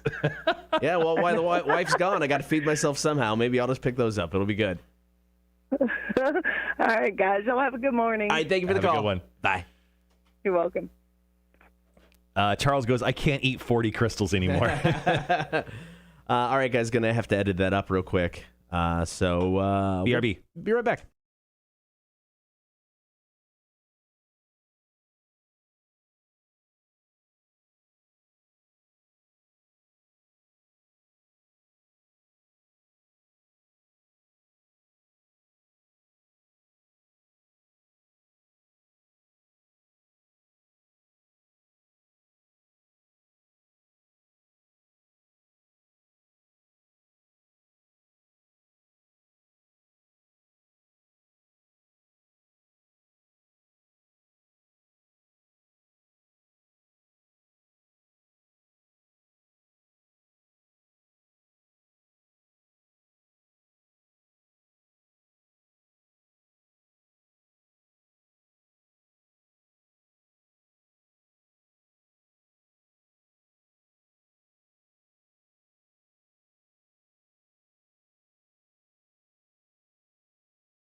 All right, guys, back on the. That sounds weird.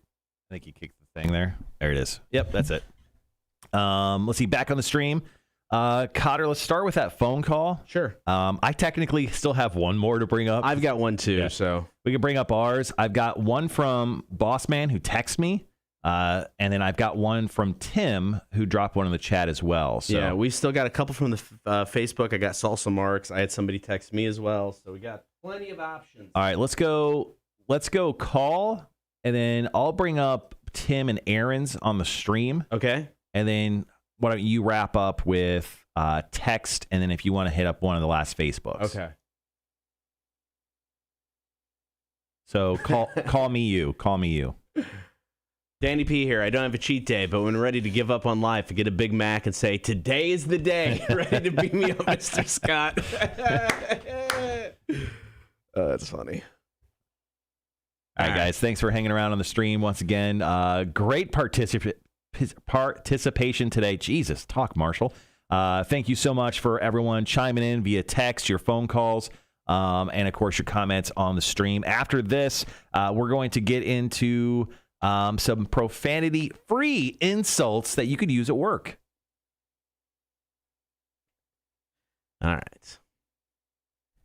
Oh, yeah. Look, Sean broke down the White Castle for us. The Crave Clutch is 20 sliders. The Crave Case is 30 sliders. And the Crave Crate is 100 sliders.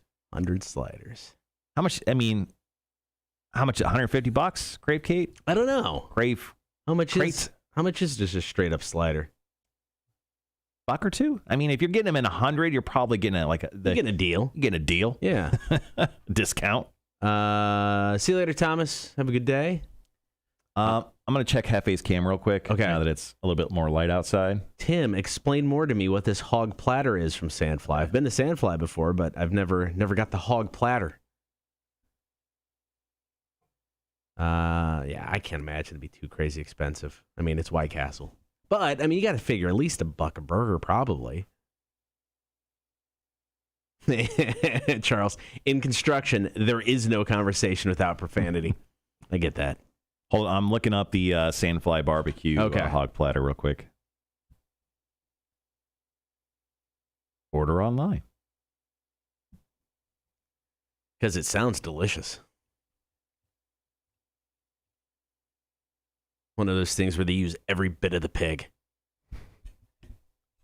Have you ever had, like, pig snout or pig ears? I've fed my dog pig ears before. Because supposedly, it's like if you watch any of those, eating shows, like, this is the best part of the pig. It doesn't really... What's it called again? The hog platter? I think that's what he said. Hog platter from Sandfly, yeah. It's not showing up on their menu. Maybe it's under catering? All right, guys, got about a minute? I can't find it. Tim's going to have to tell us if he's still around. I'm right down the road from Sandfly. I totally forgot they were there. It's some of my favorite barbecue in town. I wish Angels was still open. Angels was delicious. I ate there once with you, and then they closed shortly afterwards. Only been there a couple times. Never got to have like the hot one because they had that really hot sandwich. Because the time we went in, they didn't have any, and then they closed. Because they were trying to get some of the peppers, whatever they used for it. Yep. It was never able to do that. All right, so I've got Tim and Aaron once again call me, and then we'll wrap up with you, and then whatever we get into. Okay, I'm gonna do mine real quick just so I can kill the bed. Yeah, before I play the call back. I may throw mine in there as well. Then. Yeah, that's fair. Tim, what is the hog platter? Tell us what's on the hog platter. All right, guys, be right back.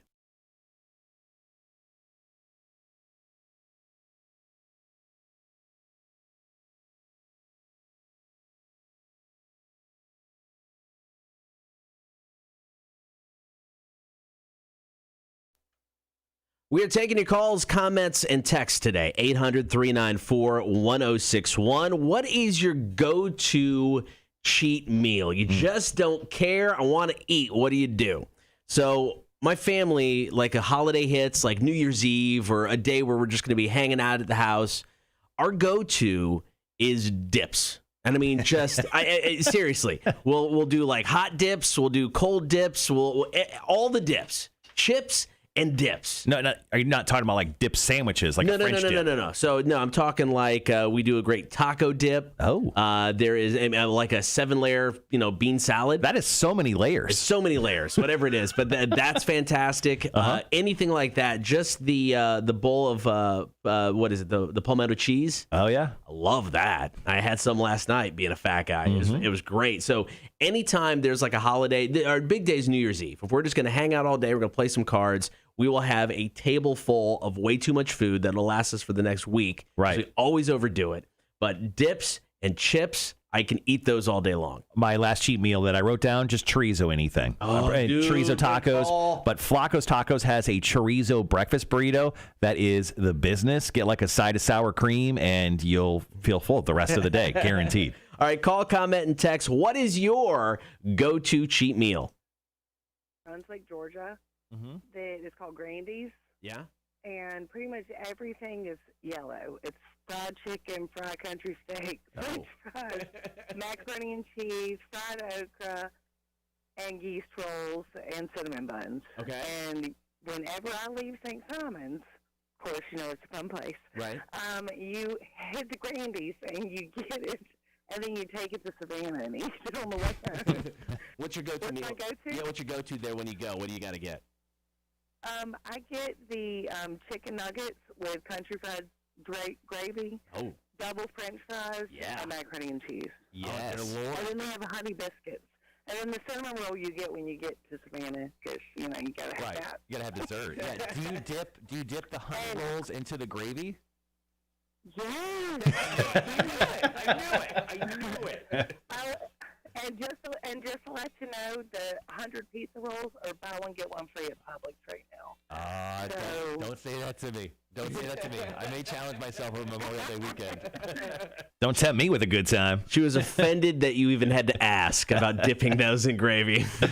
On the stream, Tim says, I think I'd say that my cheat day is the hog platter from Sandfly Barbecue. And then he actually let us know it's every kind of meat on the menu at Sandfly and 4 sides with 2 sides of 2. I mean, it's everything. It's ridiculous. Is he sharing this? No, he said that's just for him. How is he so skinny? I don't get this. Some people are blessed, Kotter. It's just not fair. Blessed. It's just not fair. I've got another one here on the stream as well. Our boss Aaron chimed in. He goes, "I'm listening. I'm listening on the air," and he wanted to chime in on the stream as well. He goes, "My cheat day is a large cheese New York pizza, a cheese steak, coconut cake, and then a large peanut butter milkshake." Oh, that is on the Rock level. Really? And he is nowhere as in shape as the Rock. Wanda hit us up on Facebook. She said pancakes with peanut butter and a sunny side up egg. I love to break the yolk over them. And also, I can't forget the milk. Dude, I love pancakes. Dude, I mean, I had pancakes just the other day. They are absolutely delicious. And yeah, peanut butter, like I like to take a little bit of peanut butter and eat it with every bite. Oh, yeah. Yeah. Once again, hashtag fat guy. Salsa Mark hit us up with the text. He's going to say 21 pudding cups, a roll of cookie dough, a bag of Reese's peanut butter cups, a bag of Twix, a bag of Sour Patch Kids. Then I was sick for a few weeks due to all of that. Because of all of that sugar, I was up for 36 hours straight. Oh, my God. Salsa Mark is iconic. This man has lived a life. One more from the stream here from NK Ultra One. He says, all you can eat sushi. I usually put back 20 pieces of nigiri, and then the wife and I split 3 to 4 rolls. That's not a cheat meal. That's just every time I go to have sushi. I could eat, all you can eat sushi is dangerous. Yeah. And then one other comment we didn't get to was from Dennis. He goes, wings as hot as I can get them from Trix Barbecue. I've driven by Trix Barbecue. I've just never had. Where's it at? I think it's up on Bull Street. Okay.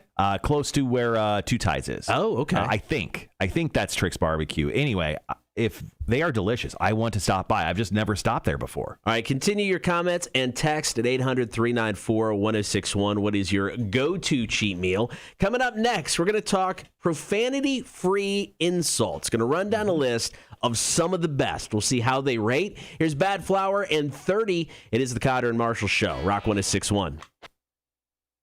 Paul on the Facebook chat says Baldino's. My wife loves Baldino's. Yeah. I don't go there very often, but yeah, my wife loves it. Michael says my cheat day is teriyaki wings and a side of wings from Coco's out on Tybee. Best wings ever. Dude, Coco, I haven't had their wings. Coco's is legit. That's a great restaurant. So I went and had I was in it was wintertime, and I was like trying crab stew from everywhere. I went to Spanky's, tried the crab stew. The crab stew out at Coco's is the best crab stew available. Wow. Okay. Straight up.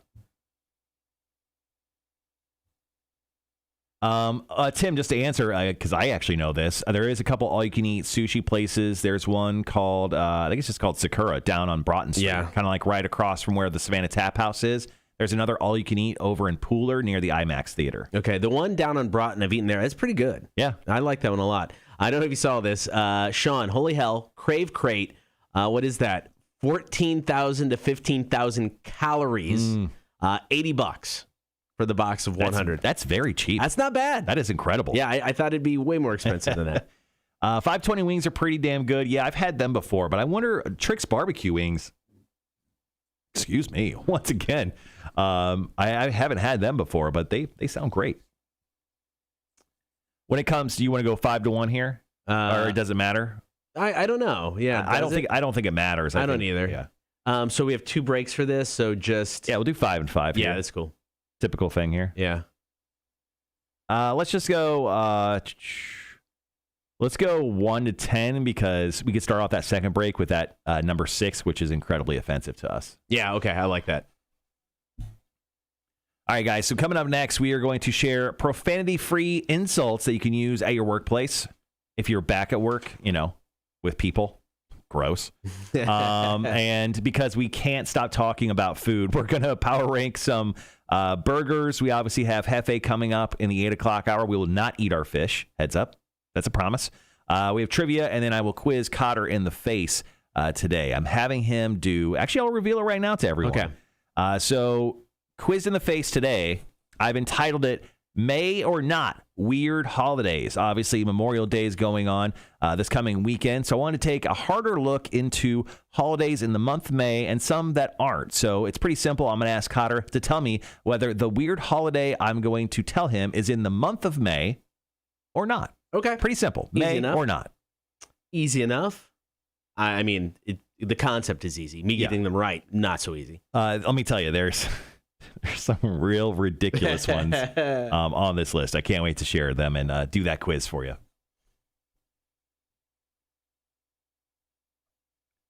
Technically, another all-you-can-eat sushi place is the buffet over here, too. Oh, is it? Yeah. Yeah. Okay. The buffet. You and I used to go to it all the time and eat sushi. Oh, that one. Okay, I'm sorry. Okay. What is it called? Sakura Buffet? Everything's called Sakura. Sakura, here. yeah. Everything's Sakura. Yeah. No, you're right. That one is... And it's usually pretty good. I mean, for first time for a buffet, yeah, it's okay. First time I went in there for buffet sushi, I was very, very, very nervous. But yeah, for what it is, it's okay. Yeah. I really like the play. Oh, shit. Never mind. We'll be right back.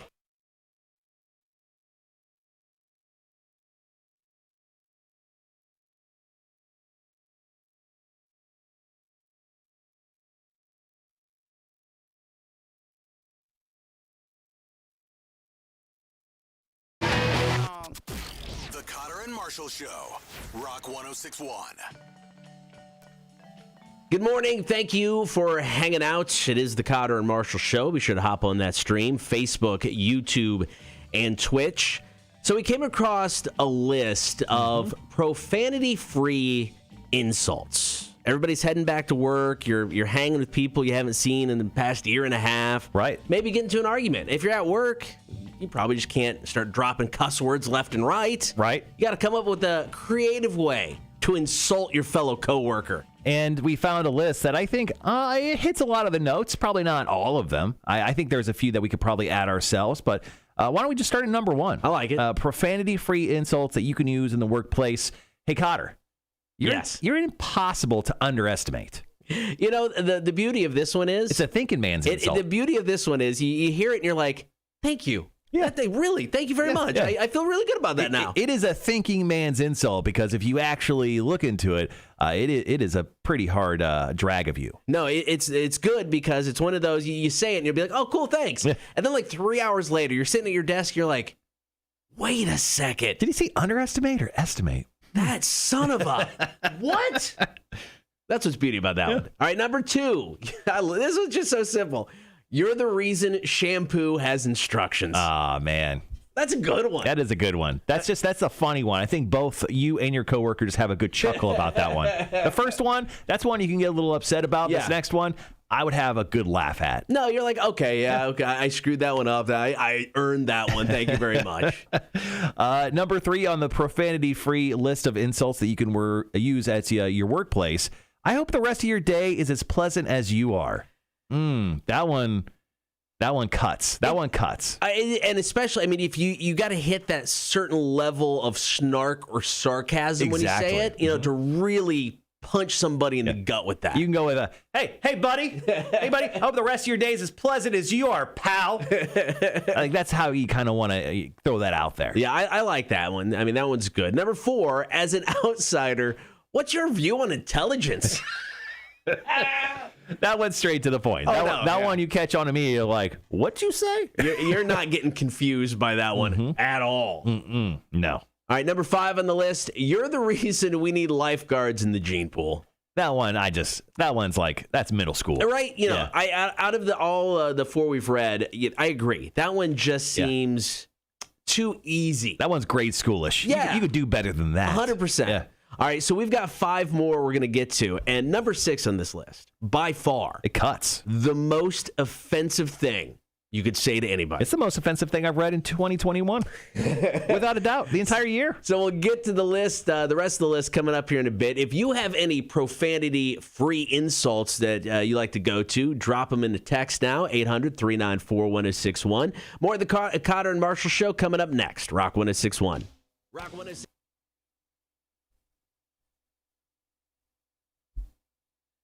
Sometimes it's just good to throw compliments at people at the workplace, knowing that they're not true. Yeah. Like this morning, how I started the show, none of that was true. So those were actually insults. Number 7, for living in the South for the past 12 years, I really like number 7. Oh, yeah. I mean, that one's just solid. Oh, yeah. Tony says, best commercial without profanity and insults is still Orbit's gum lint liquor. You lint liquor. You that. Cody Queen. To this day, yeah, my wife loved that one. Seriously. I think my wife still brings that up every once in a while. A-Dub says, so you were the one that ran the 100-meter dash in the 90-meter gym. All right, that's good. I like that one. That's good. Honestly, with all the food that we mentioned, what the one thing that honestly is sticking out to me of all the cheat meals? The peanut butter milkshake that Aaron brought up. I've never had a peanut butter milkshake. What? Yeah. Dude. I'm trying to picture it because it's like it's going to be sweet, obviously. I love the peanut butter that's in Reese's cup, Yeah. So I'm I'm curious. I want a peanut butter milkshake. Dude, peanut butter milkshakes are the best. I mean, once you have one, you literally can't go anywhere without trying another. I mean, it's just the way it is. Yeah. It's peanut butter or strawberry for me. I do like a good strawberry milkshake. When it comes to smoothies, essentially it's a milkshake. Tropical Smoothie Cafe, Yeah. they have a peanut buttery smoothie milkshake thing. If you go there someday, get that. Okay. It's delicious. All right. The old bless your heart, says Rhett. May make the list here in a bit. I think it may make the list. All right, coming up after the next break, we're using some profanity-free insults. We're going to jump into a survey that was done in regards to burgers and the perfect burger, and then we're going to power rank some of our favorite burgers from the surrounding area. I will say mine. My number one, definitely not the surrounding area, but it is one I don't think you've probably even heard of. Okay. And it's delicious. Then coming up in the 8 o'clock hour as well, we got Jeffe choosing some new music for us, and we'll play back some trivia for tickets to something again. Probably our show. Let's see. Like Checkers banana milkshake. You're a disgusting human being. I've never been to Checkers, and there is one like 30 feet away from our radio station. But I feel bad for that Checkers because it's right by Chick-fil-A. Yeah. And the line for Chick-fil-A could be backed up down Waters, and then Checkers is empty. You're not even like going, I don't have to wait. Nah, I'll wait 20 minutes. The thing is, when you're in line at Checkers and like trying to come out, you come out right into that traffic. So actually, sometimes you're stuck in traffic because of Chick-fil-A. Yeah. And you're going to Checkers. They did not think that one out. Yeah, no, not at all. I've been told the Checkers fries are awesome, and I think I've had one once. Okay. That's it. I've never gone even close to Checkers. Yeah, I've never been to Checkers. I've only been to Crystal's once, but yeah, I've never been to Checkers. Wanda goes, you're not missing anything, Marshall. What's the one place? Back on milkshakes. What's the one place? Isn't like Grill Out have like 20,000 milkshakes? Is that kind of their thing? Yeah, that's one of their things. I went to Grill Out once, and I feel the same about Grill Out as I do Checkers. Really? I never want to go back. I've never it was been. Not good. The food was bad, and because I know a lot of people love that place. yeah. How about this? How about Grill Out, Checkers? Change our minds. Sponsor our show and let us come in and eat your food. Checkers fries are a little on the too greasy side, says Tim. Tony goes, we have peanut butter, ice cream, milk, and blender next door. We can hook Kotter up today. Don't promise me a good time and don't deliver. Yeah. Also, yeah, we know you have ice cream. We gave you like 20 tons of it. I keep meaning to come pick some of that out. Pick some of that up, take it home. I forget. Yeah, Wanda goes, I'm not impressed with Cookout. I couldn't agree more. Jack Frost ice cream with milkshakes are brilliant. I don't know what Jack Frost ice cream. Yeah, I have no idea. Cookout, yeah, Cookout isn't that good. When we when I first moved in, with my roommates back in college, we rented that house or bought that. He bought the house I rented. We would do just vanilla shakes, but we'd do Bailey's. Mm-hmm. That would be like a Friday night for us. Bailey's milkshakes, yes sir. Wow, and they were delicious, so good, but so filling. I mean, I know you drink two, and then stupid. Yeah. But they're so good. I mean, I just turned 21. It's like I could buy anything at that point in time. What kind of stupid thing do you want to try this weekend? Yeah. A lot of times when I first turned 21 and I didn't have anywhere like to go that weekend, I was just hanging at home. I would buy the margaritas in the gallon jug. Yeah. And I would just drink that and get drunk at my house. And now that I look back at it, I'm like, I could have made any cocktail in the world. Yeah. I could have tried at least a little bit, but I was so dumb and young. I was drinking margaritas from a glass gallon thing. I remember, so on my 21st birthday, on my actual 21st birthday, not, go out and get drunk 21st birthday, but on my actual 21st birthday, I met my mom for lunch, had margaritas, hit up a bar somewhere, but on the way home, I'm swinging by, I'm going to, get some beer at a liquor store. I bought 2 40-ounce Bud Lights. Nice. And I took them home. I drank 2 40-ounce Bud Lights at my house. That's what I did on my 21st birthday. A-Dub says that Jack Frost place is actually in Sun City in Bluffton. Okay. It's for the oldies. I mean the swingers. I mean the oldies. Elaine, when I need an expert opinion, I'll make sure to mark you off my list. Probably talking about me. Insults, probably. Maybe. I think just about food. In case I don't get a chance, everyone have a great day. Wanda, okay, yeah, you too. Bubba has 2 hours of therapy, so I'll miss the rest of the show. I hope it goes well. Thank you for stopping in as always. Thank you for buying some hot sauce. Speaking, we haven't heard from a couple of our regulars today. Where's Gibby at? Oh, no doubt. Where's the Gibster? Come on, bro. Show up. Hang out.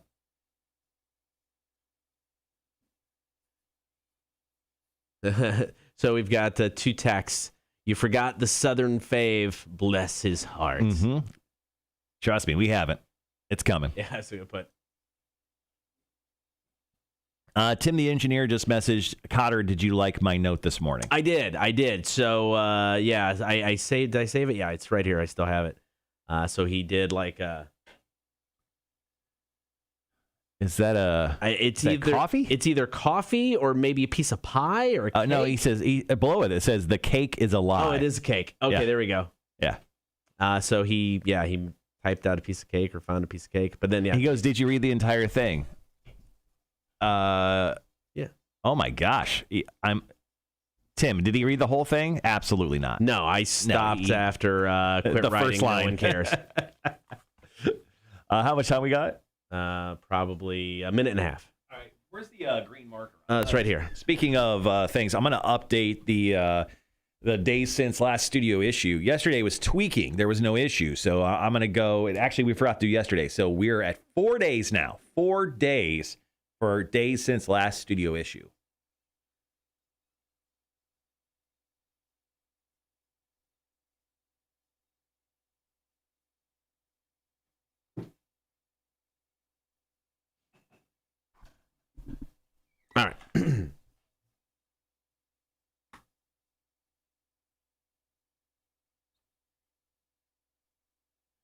Okay. The board is officially updated. Once again, if we hit 30 days, guys, we're going to have an ice cream cake party. Tim, you're invited. You don't have to show up, though.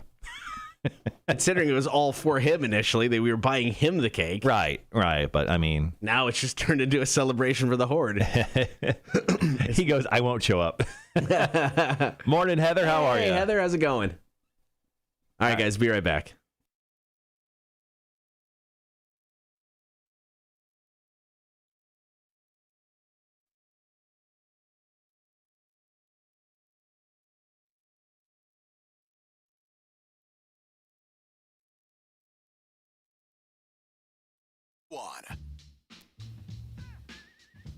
Good morning. It is the Kotter and Marshall Show. Thanks to everybody hanging out on the air and on the stream. So we came across a list of profanity-free insults. So you're heading back to work. Maybe you just don't want to drop a whole bunch of cuss words day number one. Got to get a little creative with your insults. So we're helping you out with this list of profanity-free insults. Number 6, though, is it's the most insulting thing one can say. It's something that if your worst enemy doesn't deserve this. It hits way too close to home. Yeah, it's ridiculous. I mean, do you want to say it? I think we have to, but I don't like it. Okay, I don't want to. Just go ahead and say it. You have a face for radio. Why would anybody stoop to that level? Why? I mean, it hurts. Is it necessary to dig that deep and cut that far? You'd even say it to me, and I'm starting to cry a little bit. I don't even... Why would you say that to a person? It's just so... why would you ever say that? So offensive. Uncalled for, unnecessary. Yeah, that is... You know what, guys? If you're the type of person that would say that to another human being, I don't want to be your friend. I don't want to be your friend. Number 7 on this list. Now, when I first moved to the South, I heard this, and I took it as face value. Then I learned what it really meant. Right. And it has become one of my favorites. It's just the simple, well, bless your heart. Oh, yeah. Mm-hmm. You know, in the beginning, I'm like, oh, thanks. So nice. Yeah. Bless my, oh, it's great. And then you learn what it really means. You're like, oh, that's good. It's like this pretty little package wrapped up in the beautiful bow on top. Then when you open it up, it's a pile of dog crap. Yeah, it's the whole Southern belle. Like, oh my gosh, a Southern lady said "bless your heart" to me. Yeah, I'm finally living the Southern experience. Wherever I'm from. Oh, now I'm down here. This is great. Yeah, it's not. Number 8, you couldn't pour water out of a boot if the instructions were written on the heel.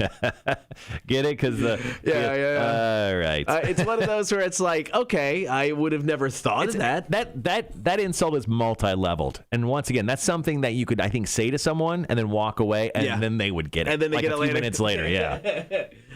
Next one. Everyone makes mistakes, but you're really abusing the privilege.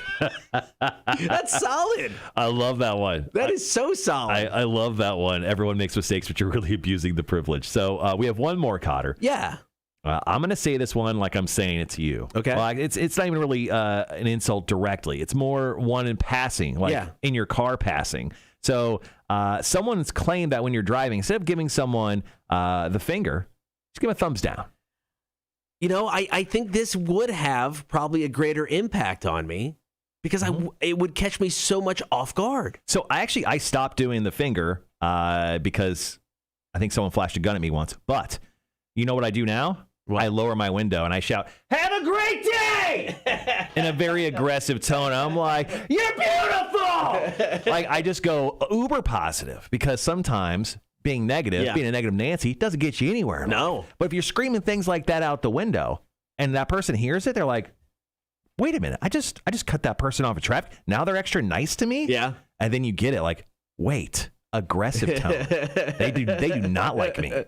There you go. Some profanity-free insults for you to fling around whenever needed. Coming up, top of the 8 o'clock hour, according to a new survey, people basically have built the perfect burger. So we're going to talk about that, and then we're going to power rank some of their favorite burgers we have ever eaten. So it's coming up after 8 o'clock. This is the Kotter and Marshall Show, Rock 106.1. Rock.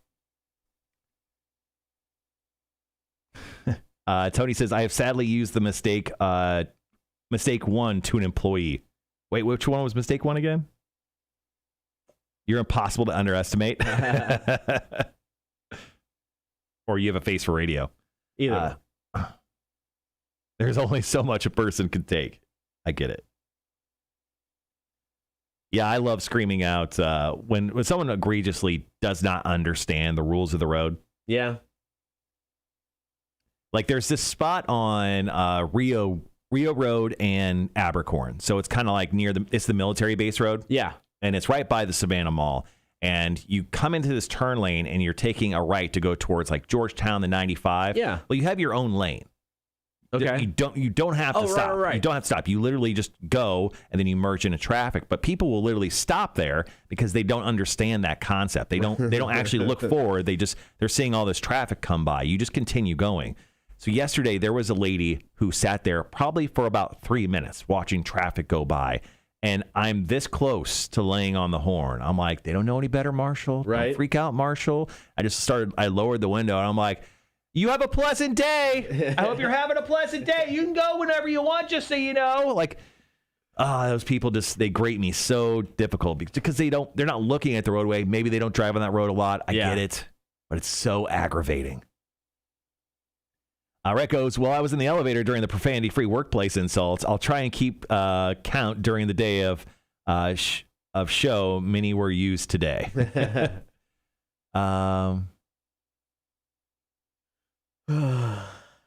Okay.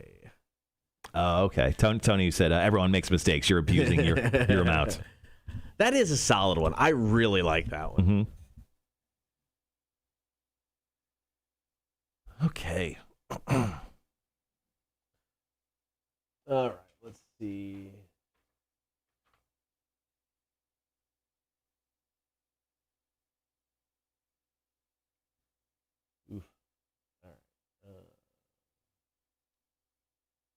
Oh, Raven Dantes goes, there's the one on the Rio, but there's another one on Abercorn and White Bluff that's just like that. I'm trying to think where.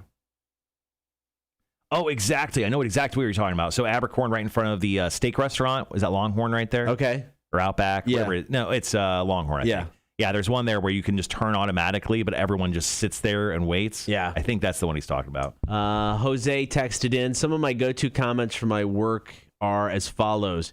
You're defective and should probably be recycled immediately. How do you remember to breathe? Please. I like that one a lot. This one's rough. Please go start a shotgun. Ooh. If you did your job half as well as you criticize, you wouldn't have time for this conversation we're having right now.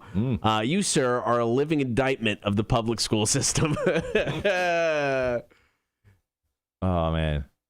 If you're on White Bluff, you'd be taking the right towards Best Buy. Yes. Okay, yeah. I was thinking the other side of the road. Yeah, but I feel you. I hear you there. All right, guys, coming up in the top of the 8 o'clock hour, I think I actually named the show today something about how fat we are. Yeah, getting fat, the anti-beach body episode. Yeah, we've talked a lot about food. Yeah, we're going even harder on food. Thank God I didn't do a quiz in the face on food this time, or it would be the all food episode. But we're going to do perfect burgers and then going to power rank some of our favorite burgers. Mine are just from the area. Most of mine are, but I had to put there was one that was so good. You know, if I'm going back and remembering good burgers, I had to put them number one. The rest of mine are Savannah or I got one in Atlanta. Yeah. Raven Dantes, I have a permanent anti-beach body. That's what mine's kind of become over the years.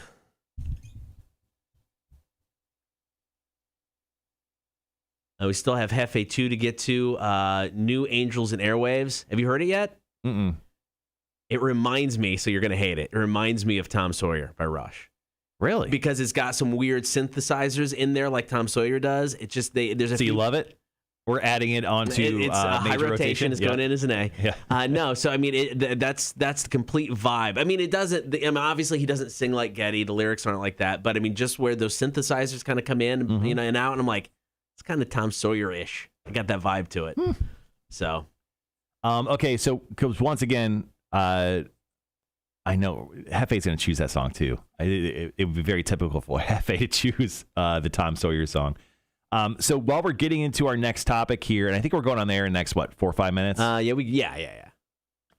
Everyone lay out your favorite burger place. What's your favorite burger in the area? Like, tell us what's the burger and where is it from?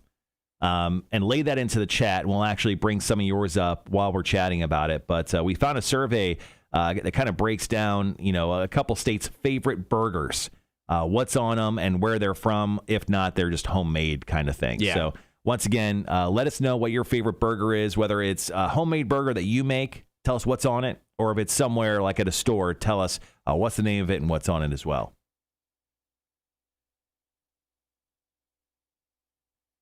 I'm going to run and grab a water real quick. Okay, yeah. Salad boy's got to hydrate.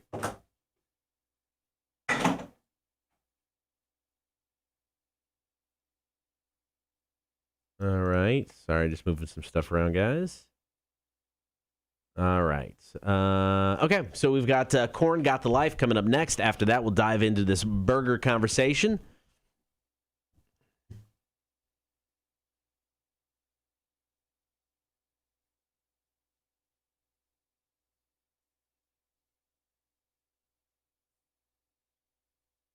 Thank you to everybody for hanging out today. Tomorrow is a Friday. Oh, so excited about that. Beer for breakfast. Got the guys from Split Fin coming in. They're located out in Midway, Georgia.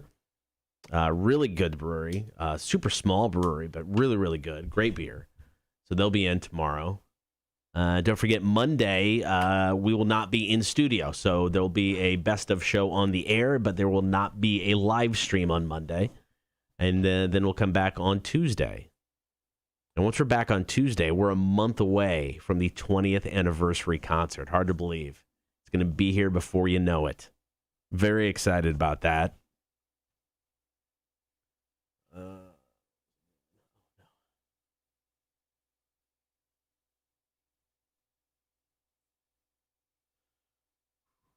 Excuse me, sorry, guys. Late night last night and got up obviously too early, but that's just, me. All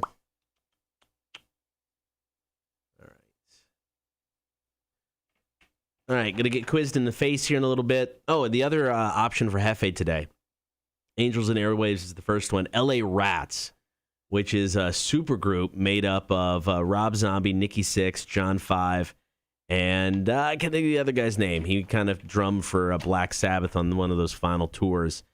They did a cover of I've Been Everywhere. It's for a new Liam Neeson movie, so that's the other option. See what we got here. No divider. Junkyard Burger and Chips at Bevricks and Metter. Honestly, homemade, but if I'm out and about, Checkers is a good go and grab. Burger without tomatoes. I love me some tomatoes on a burger.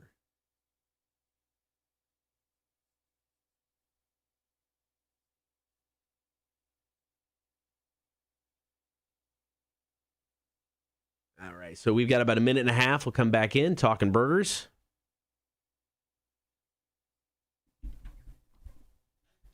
Dude, I have not gone to Ronnie's yet.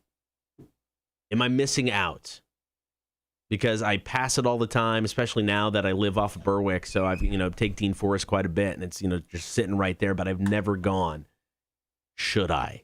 Tell me. Tell me to go. I'll go. All right, got about a minute?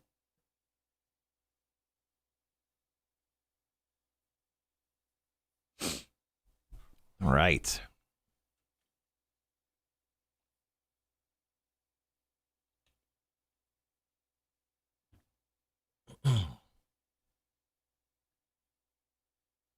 Gotta hit Ronnie's. All right. Yeah, I've seen Ronnie's show up on my my Uber Eats thing before. Yeah. So I've seen it before, but I've never. Maybe I've driven by it once or twice. Yeah, I mean, it's right there when you turn on to Dean Forest. I mean, it's right there. Right. So, yeah, I may have to hit it up. Green Truck is one of the best places for burgers. Cotter knows that very well. Oh, I love Green Truck, man. Twist Cotter's arm. Go to Ronnie's. Done. Things to do when my wife's in Illinois. All right, guys, be right back.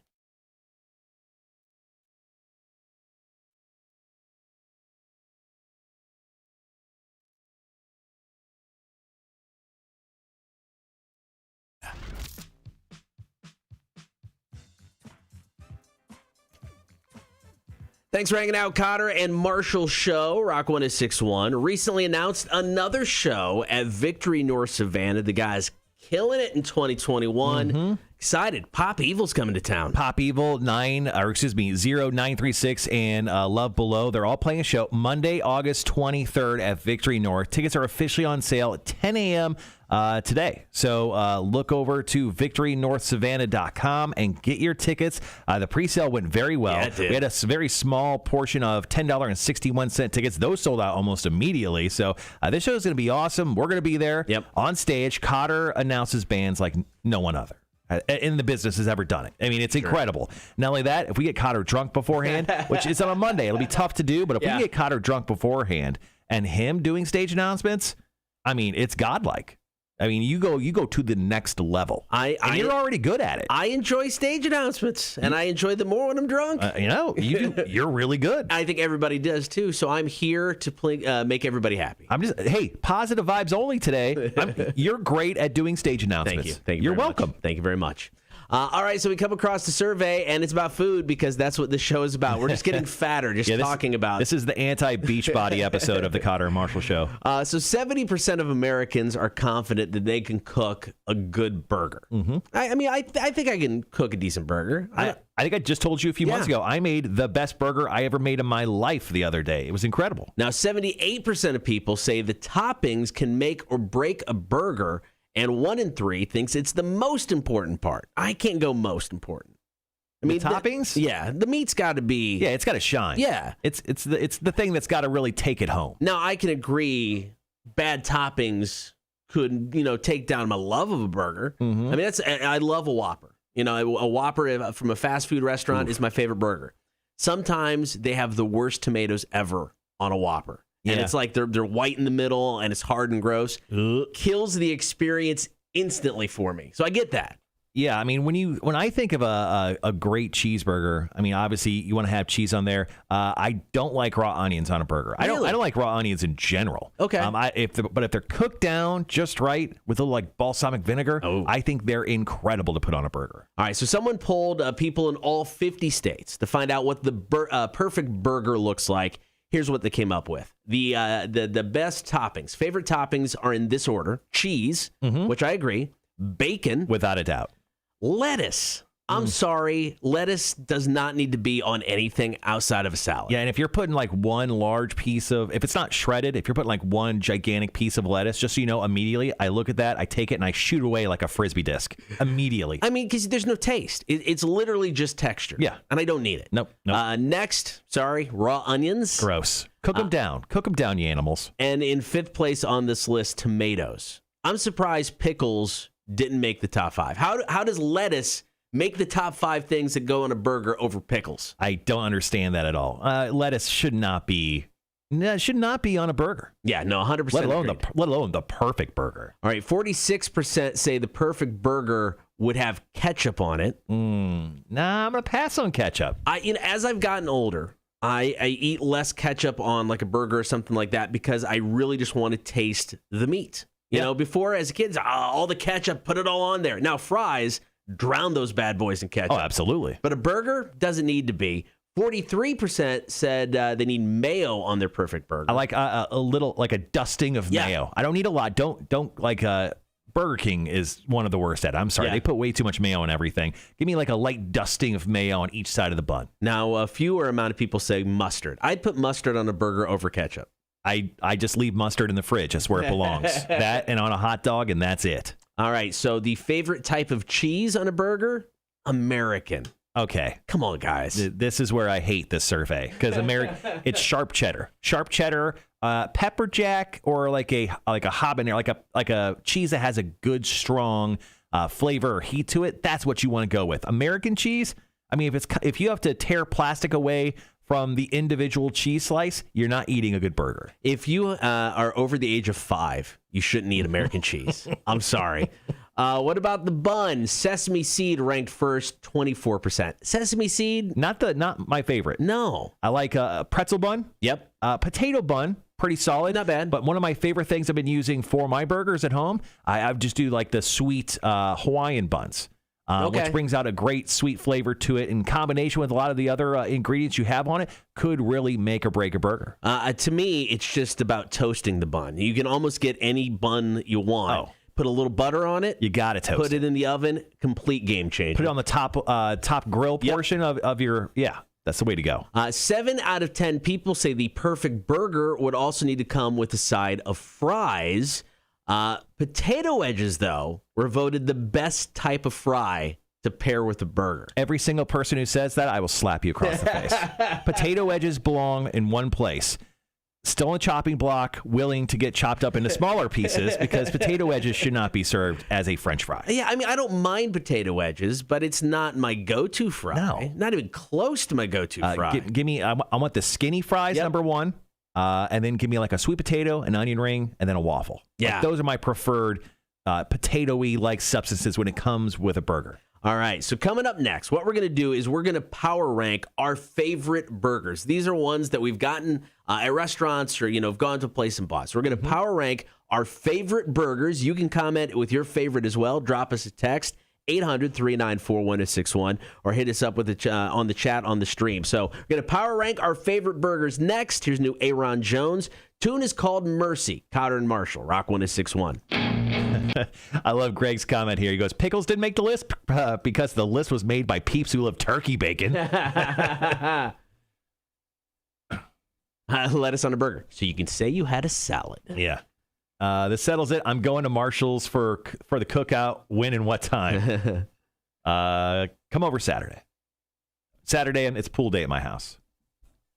Everyone's invited. If you know my address. Down in Vero Beach, Florida, there's a place called the Saucy Pig. They have a mac and cheese burger, very poorly described in their menu. It's 3 patties with mac and cheese and pork between each patty. My God, it's amazing. That's the thing is, like, I've never had a great mac and cheese burger, and I've ordered a couple. Yeah. Usually the mac and cheese is like, they have it on the side, and it's kind of dried out. And but the mac and cheese is like too saucy. It's like a chili burger. Okay. I don't know. I haven't had a great mac and cheese burger. Seasoned sour cream. So this is Sean. Tater tots with seasoned sour cream or waffle fries with seasoned sour cream. What do you season it with? I'm curious. Yeah, what's in the sour cream? I'm guessing just like pepper, Old Bay sauce, or Old Bay. I'm glad today's a food episode because ending juicing last night, I would have it through the day after today. You're welcome. Cool. Greg is Saturday says Greg says Saturday's his birthday. Don't need the address. Hashtag cyberstalking. Yeah. Well, as you guys know, I've power washed at this point 90% of my backyard. So I'm giving her a quick mow on Friday, and then Saturday it's gonna be pool day, man. I'm gonna make some Mai Tais, and then I'm gonna drink some PBRs, and that's the day. Nice.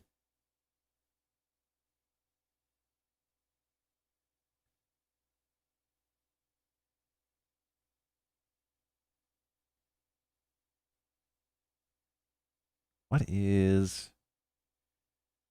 only wrote down 3, and now I felt like I really underprepared when it came to power ranking. I only did 5 or 6. I didn't go overboard like I did last time. I mean, we could just do 3. We don't have to do 5. Let's just do our top 3. Yeah, that's fine. Because I think that break probably went a little. Was that over? Or are we on time? We're still good. Oh, okay. Yeah, we got plenty of time. But I mean, I guess it is. Trivia, what up, man? Trivia hour. What's up? How you doing?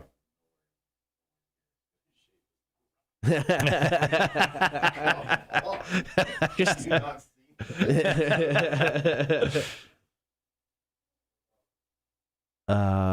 let's see. I'm in, man. I want to try one. Just never had it.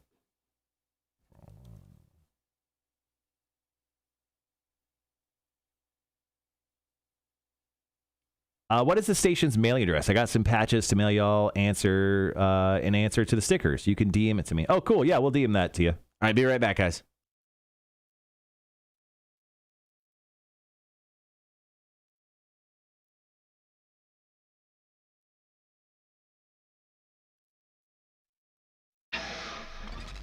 Kotter and Marshall.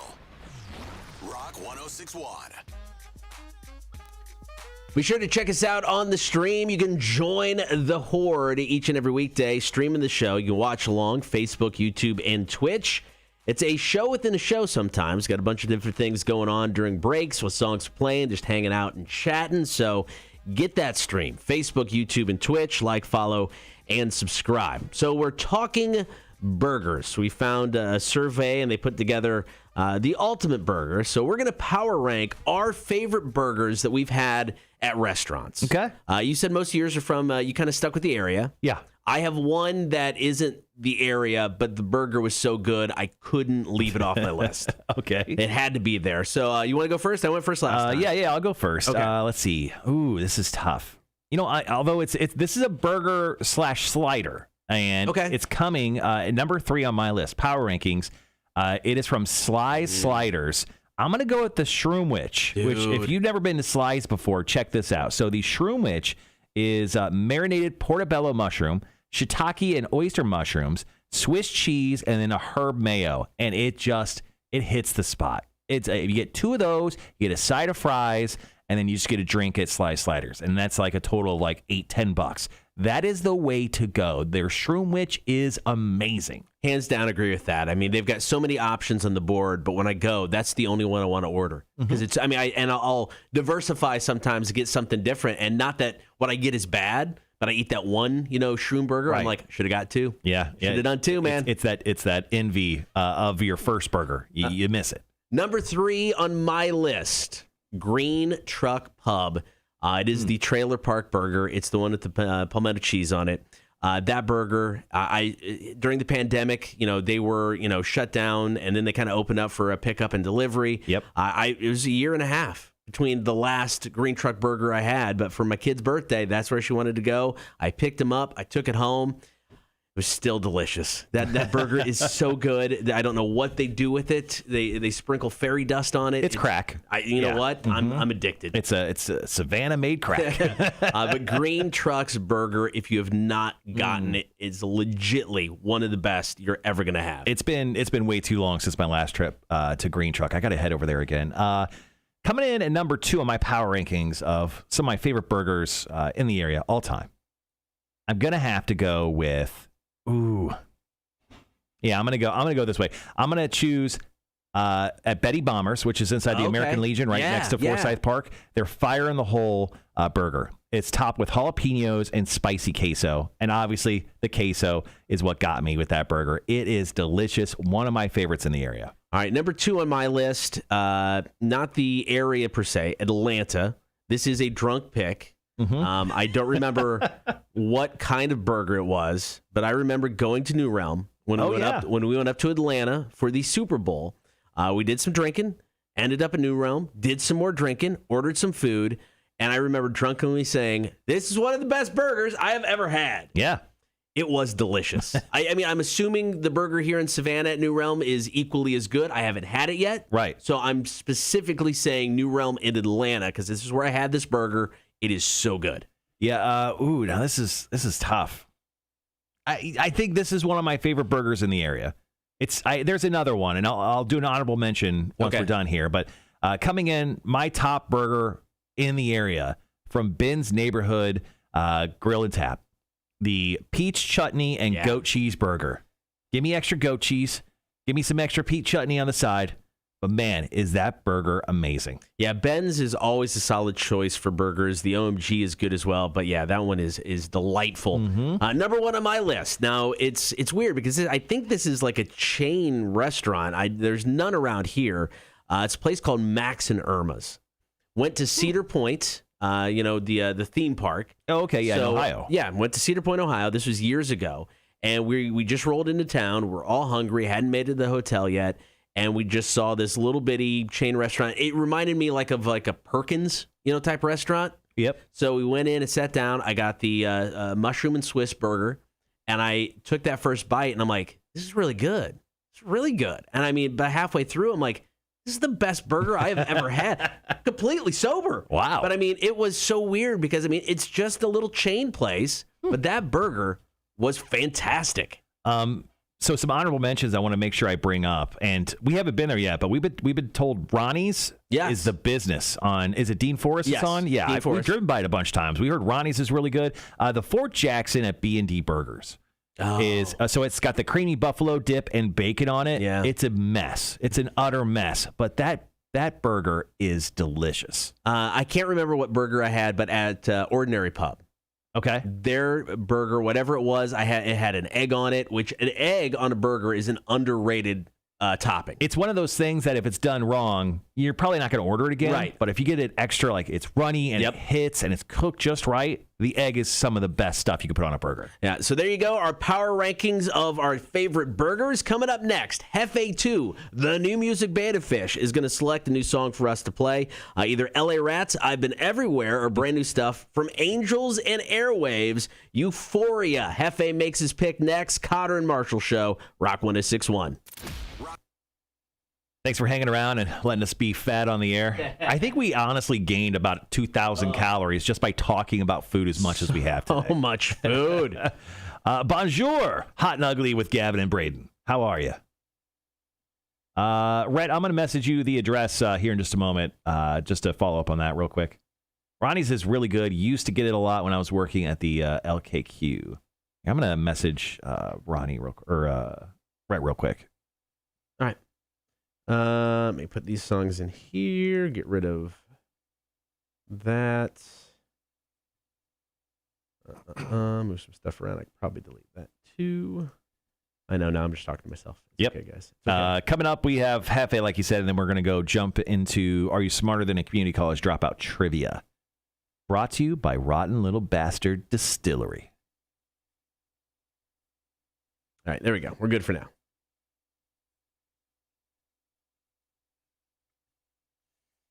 Okay, just going to message Rhett this. What do you got going on after the show today? I have some work stuff I got to get done. Got the music call at noon. I'm just going to head home and nap, man. I didn't get a nap yesterday. I got a 45-minute nap the day before. Mm-hmm. I need a little bit of a nap. So, yeah. Ready for this weekend. Oh, so ready. Saturday, going to attempt to do the run thing.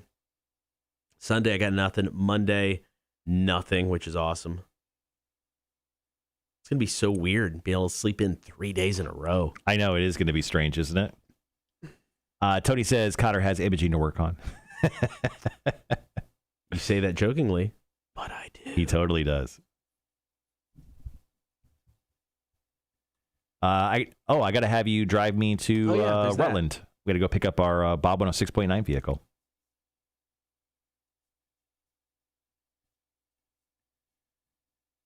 It's my northern accent, Sean, is why I probably sounded like that.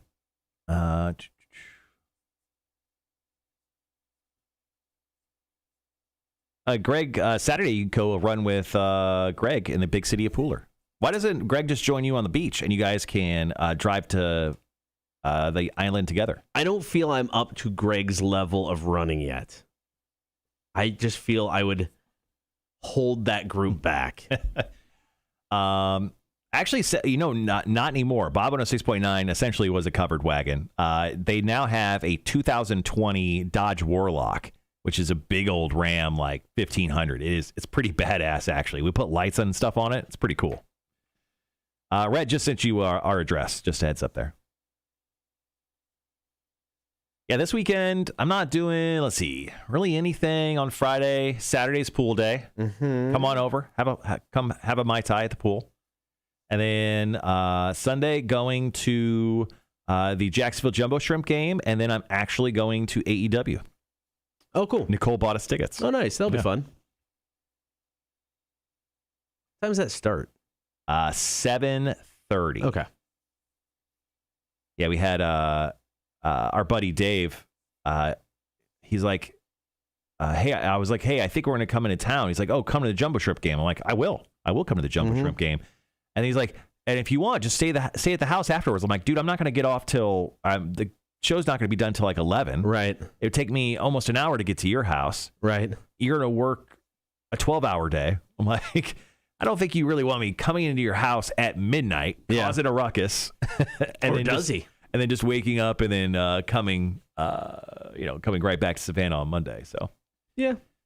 Our rock radio station here has a base model Jeep Gladiator that they think is amazing. We have a ProMaster. Yeah. It's okay. It's not wrapped yet, but it will be.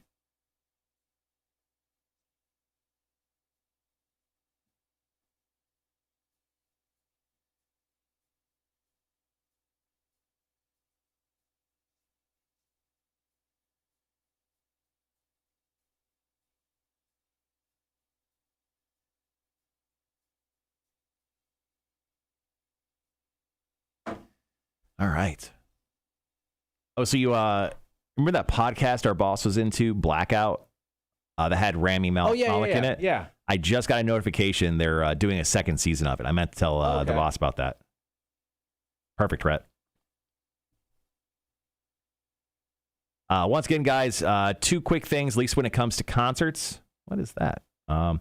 Two quick things when it comes to concerts. First and foremost, Pop Evil. Their show is going to be on Monday, August 23rd. Tickets go on sale 10 a.m. 10 a.m. today. I apologize. Not this coming Monday or tomorrow. Today. 10 a.m. today. Pop Evil 0936 and The Love Below. They're all playing Victory North. So if you want to buy tickets, they're pretty cheap. I think they're like $20. I mean, they're pretty cheap. I don't think they're too expensive. Those tickets are on sale this morning, but a ticket you should definitely buy is a ticket to our show, which is the Rock 106.1 20th anniversary show. That show is happening on Saturday, July 3rd at Trustees Gardens, the Kehoe Ironworks building. You can buy your tickets right now, rock1061.com. It's a friendly reminder. A couple shows that you should go check out and see. Buy your tickets right now. And for Pop Evil in like an hour and a half. It's true.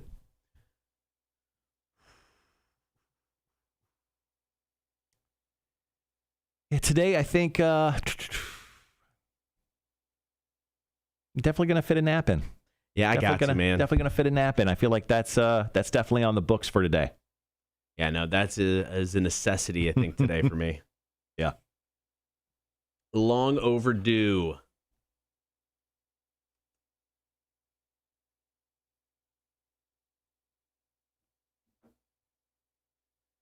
All right, how much time we got? I got like 2 minutes. Oh, okay, cool. Yeah, 2 minutes.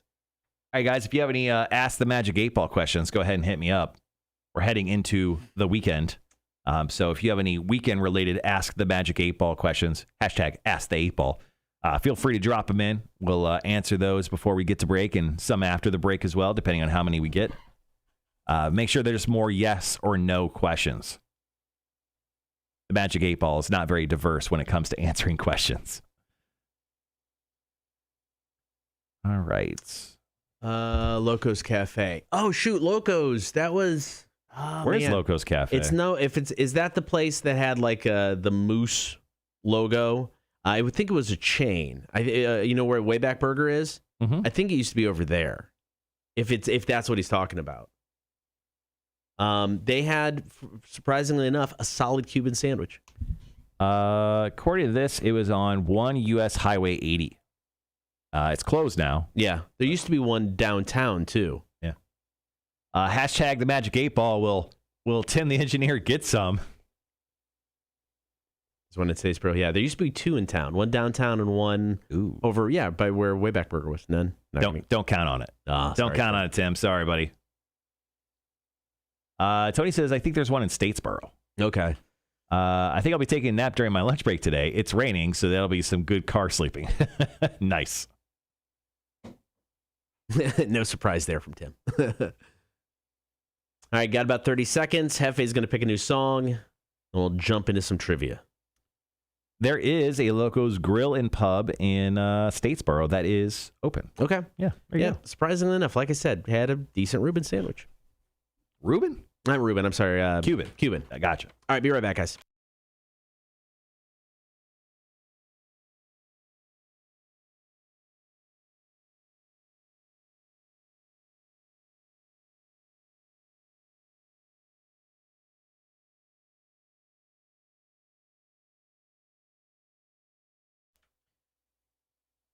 It is time for Jeffe 2, the new music beta fish, to select a new song for us.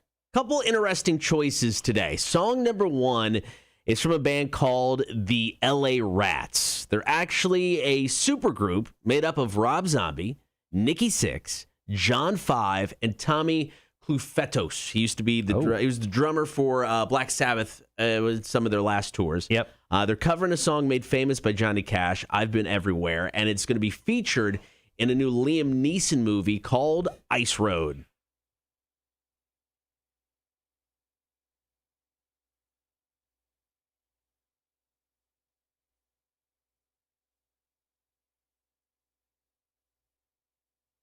Anytime Zombie sings a song, no matter who else is in the group, it's just Rob Zombie. Yeah, I just feel like it was a parody of himself almost. Choice number 2, Angels and Airwaves, Euphoria. Of course, this is Tom DeLonge's band from Blink-182. First song they've released in 2021. And like I said, to me, it's got a Rush, Tom Sawyer type of vibe with some of the synthesizers they use in the song. Let's hear it.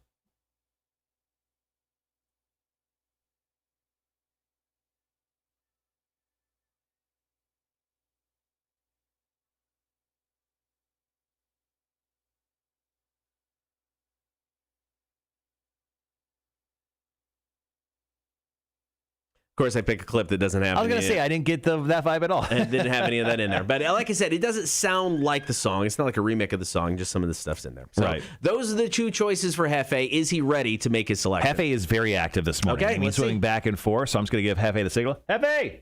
Jeffe! He doesn't care. Jeffe, there you go. All right. So Jeffe is off to the races. On the left-hand side, we're going to do the LA Rats. On the right-hand side, we're going to do Angels and Airwaves. Jeffe is off. He's right there in the middle. Not exactly choosing one quite yet. Jeffe! You got to choose his song. It's a tough one this week. You got one thing to do once a week, man. Come on. Don't let us down. All right. He is kind of in the middle, but he is kind of veering towards... He just stopped. He stopped right in the middle. He can't choose. We have to play both. We don't have time to play both this hour. All right. Jeffe, you got to choose, buddy. All right, I'm going to say he's pointing towards the LA Rats side. I'm going to say it's LA Rats. All right, we're going to go with that new supergroup featuring Rob Zombie and Nikki Sixx covering I've Been Everywhere. Thank you, kind of, Jeffe 2. We appreciate it. Kotter and Marshall Show, Rock 106.1. He literally is sitting right in the middle.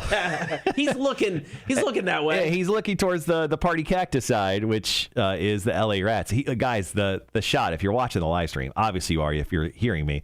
That's crazy. He's never just sat right in the middle and done nothing about it.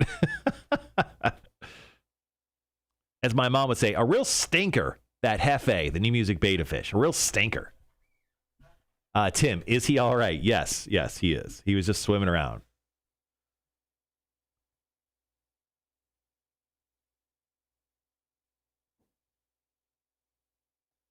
All right, so we got about 3.5 minutes here. Come back for some trivia. All right, I got some questions. That's good. Sure he ain't died. Yes, I'm sure the fish isn't dying. He's not floating. His fins are moving.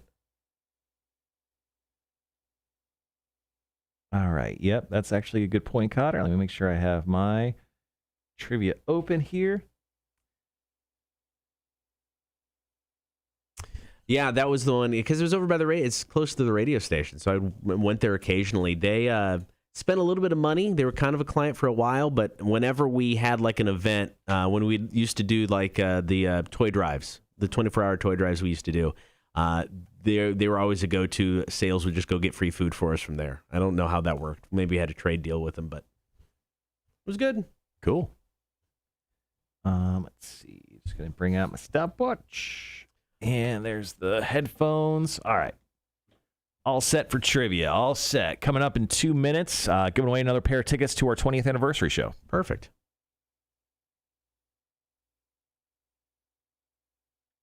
Another reminder, next Tuesday, we are back with Torture Tuesday right after Memorial Day.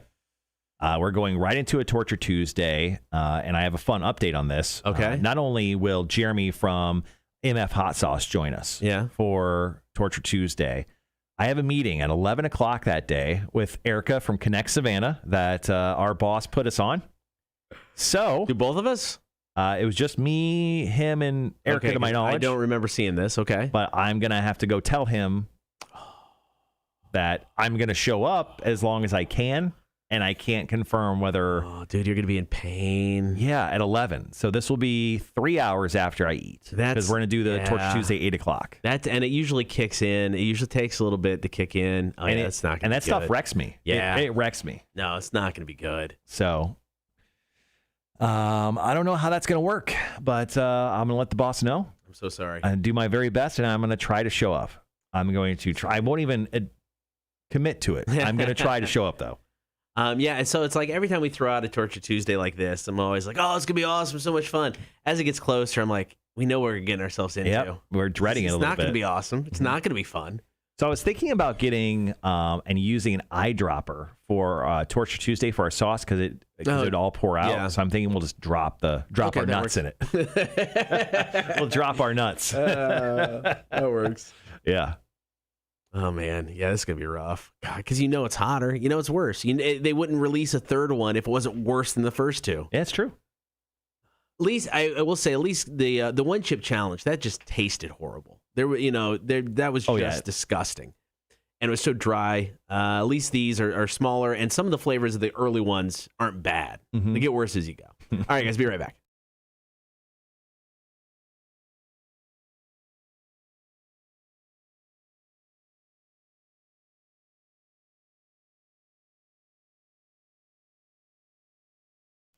That was new stuff from the band LA Rats, a supergroup with Rob Zombie and Nikki Sixx, covering I've Been Everywhere for a new Liam Neeson movie called Ice Road that's coming out to Netflix. I mean, it's a Liam Neeson movie at this point, so it's just him murdering a bunch of people. You know right? what it is. Yeah. It's the same plot. Yeah, he's just gonna run over people in his truck. On the ice road. Right, on the ice road. All right, it's time to play Are You Smarter Than a Community College Dropout, brought to you by Rotten Little Bastard Distillery in Buford. It's very simple. All you got to do, give us a call. 7 questions, 60 seconds. No matter what happens, whether you beat us, lose to us, or just a straight-up tie, you'll win tickets to our 20th anniversary show over at the Trustees Gardens on Saturday, July 3rd. Puddle of Mud, Filter, Sponge, Lilac, and Whaleboat. Definitely not Whalebone, like I accidentally once said. It's going to be a great day. It's going to be a fun show, and you can win a pair of tickets just by being the first caller in at 1-800-394-1061. Are you smarter than a community college dropout? Brought to you by Rotten Little Bastard Distillery. It's next. Rock 1061.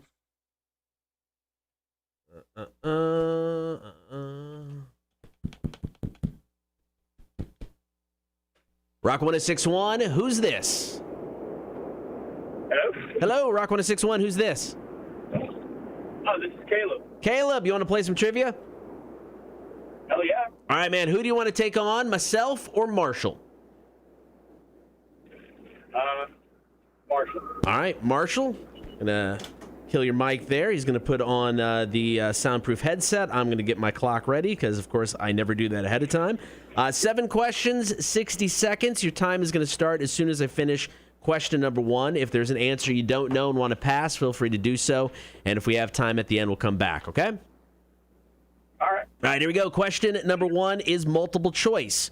Joe DiMaggio's epic hitting streak ended July 17th, 1941. How many games did the hitting streak last? 54, 55, or 56?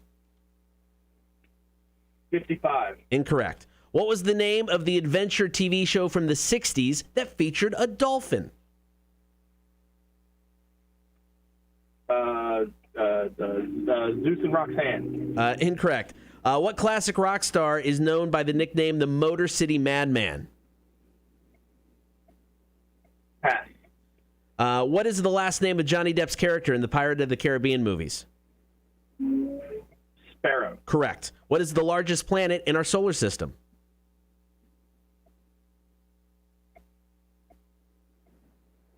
Saturn. Incorrect. In golf, what is it called if a player scores 2 under par on a hole? A birdie? Correct. No, sorry, incorrect. Dead or Alive, the Wonder Years actor Jason Hervey. He played the oldest brother on the show. Dead. Incorrect. Got a couple seconds left. What is classic rock stars known by the nickname the Motor City Madman? Got about 2 Nikki seconds. 6. Nikki 6, incorrect. All right, Marshall, you can take off the headset. Caleb got 1 out of 7. Okay. All right. Caleb, hold tight. You're getting those tickets regardless. Hold tight. We're going to give Marshall the same round of trivia, see how he does.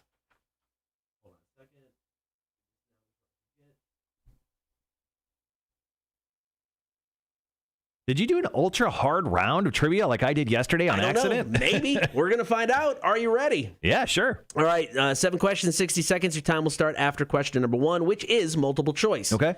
Joe DiMaggio's epic hitting streak ended July 17th, 1941. How many games did the hitting streak last? 54, 55, or 56? 56? That is correct. What was the name of the adventure TV show from the 60s that featured a dolphin? I was going to say Echo the Dolphin, but that's a video game. Flipper? That is correct. Yes! What classic rock star is known by the nickname the Motor City Madman? Ted Nugent. That is correct. What is the last name of Johnny Depp's character in the Pirates of the Caribbean films? Jack Sparrow. Sparrow. Correct. What is the largest planet in our solar system? Your mom. Saturn? Incorrect. Venus? Incorrect. Damn it. In golf, what is it called if a player scores 2 under par in a hole? A drunk. Eagle? That is correct. Okay. Dead or alive, Wonder Years actor Jason Hervey, he played the oldest brother. The older brother. Dead. Incorrect. All right, though, that is 5 out of 7. Okay, I'll take it. All right, Caleb, Marshall got you in the round of trivia, but we got you for when it comes to tickets for the 20th anniversary show. Then I'm the real winner. Exactly. You are. You score. All right, man, we've got your phone number. Marshall will give you a call here today or tomorrow, and we'll figure it out and get you set up with the tickets, okay? Awesome. Thank you. Thanks, man. Thanks for calling in. Appreciate it.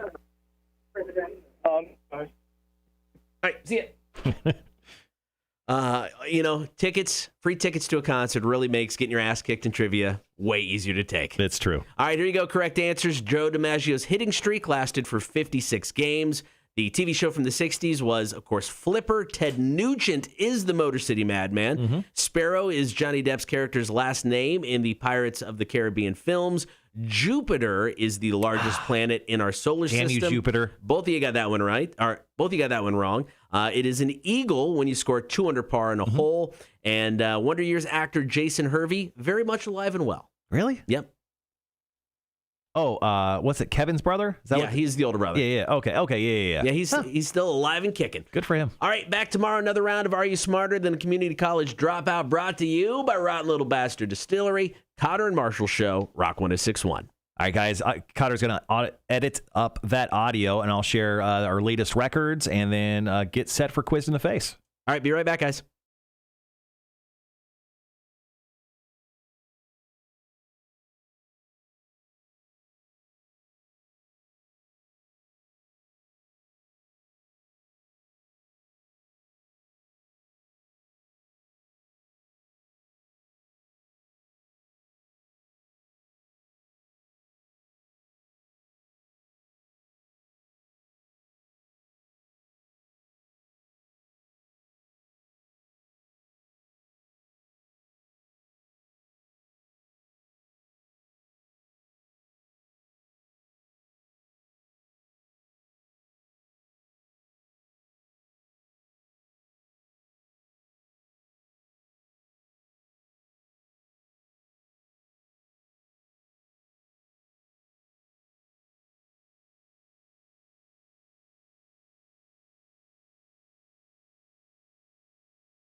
Charles, to answer your question, we not exactly on the ceiling.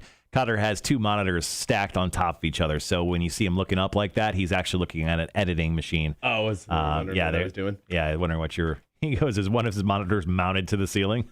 Basically. But yeah, they're kind of stacked on top of one another. I'm good on Sam's Club. Thank you, Tony. Asks us if we need any snacks from Sam's Club. I'm good, thank you. I actually wanted to go today. I was going to buy some stuff to grill out on Saturday, and my wife has Friday off. She's like, I want to go to Sam's Club. She has a big thing where she loves to do that. To fix your problem, Kotter, in regards to Adobe Audition, the return playhead to start position was checked.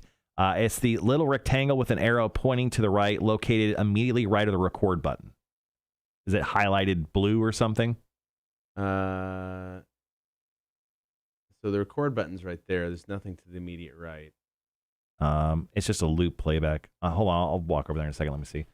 I mean, there's this button here, but I don't want it to loop. When I hit play,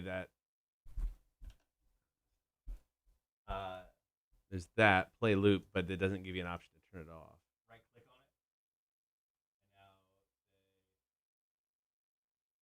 I mean, it's literally loop view, loop entire, loop. I mean, there's not a.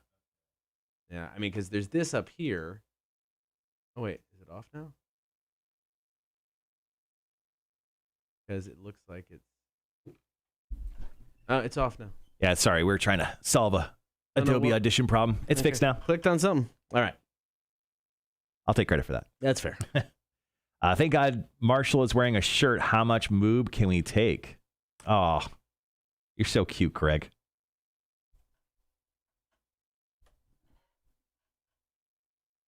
Are we talking about moobs? I don't know. He doesn't like my moobs, I guess. Not a big fan of my breasts today. You know what? I have breasts. Jealous much? Jesus, Greg.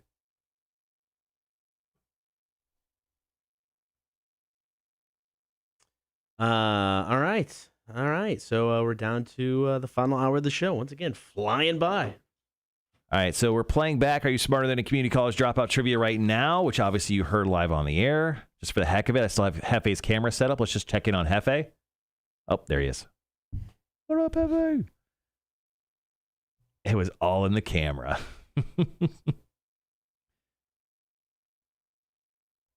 Don't worry, when I see you next, Greg, I will let you motorboat them.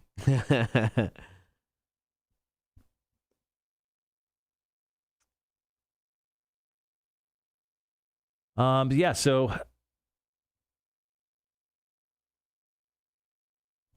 cool. All right, so yeah, coming up next, got a few minute break, and then we'll jump into quiz to the face. Kotter will be taking on a quiz that I created yesterday for him. It is entitled "May or Not Weird Holiday." So some of these weird holidays land in the month of May, some of them don't. It's pretty simple. He just has to tell me whether they land in the month or not. Okay, all right. It seems easy. Yeah. Not moves. Marshall's just getting swole from the band workouts. I did a small amount of band workouts yesterday. I went in the garage for like 10 minutes, did some band stuff, and then I actually went out and pressure wash for, I think, almost an hour, a little over an hour. Was that the cool down? That was just standing outside yesterday was a workout. And then after that, my wife and I went for a walk around the neighborhood for 45 minutes. So nice. I got my exercise in. Then I ate a salad for dinner. So you know what? Sayonara, moobs. Peace out.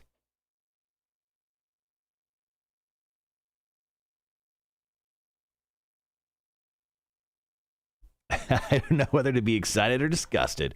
Both when it comes to me. Tomorrow on the show, we have Fire Away Fridays. Do you know what we're doing tomorrow for that? Probably going to do back to the 20th anniversary weekend. So it'll be 2008. I don't have the song selected yet. Okay. But it will be songs from 2008 since that's the weekend, or that's the year we're featuring this weekend. We'll also have Jeremy and Kristen in from Spliffin Brewing Company from Midway, Georgia. They'll be stopping in for beer for breakfast. Jeremy's quite the beer nerd, from what I can tell. Very, very beer intelligent. What's his wife's name? Kristen. Jeremy and Kristen. I think. Now I'm going to double check that now that I'm questioning myself. Yep, it's Kristen.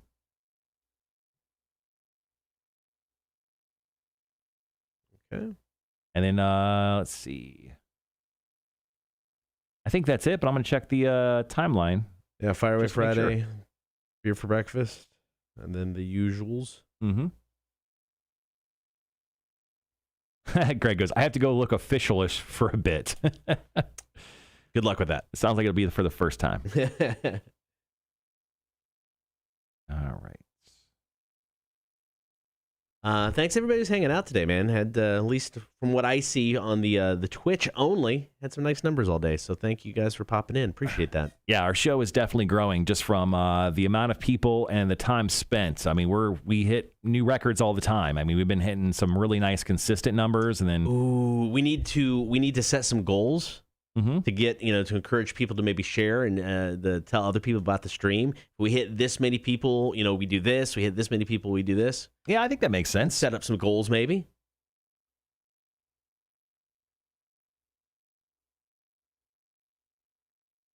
We're just trying to get people in like a gateway drug. That's right. First you come in, you're like, oh, I like these guys. I can spend some of my morning with them each morning. And then we'll eventually put you to work like little drug dealers. Your drug? Kotter and Marshall.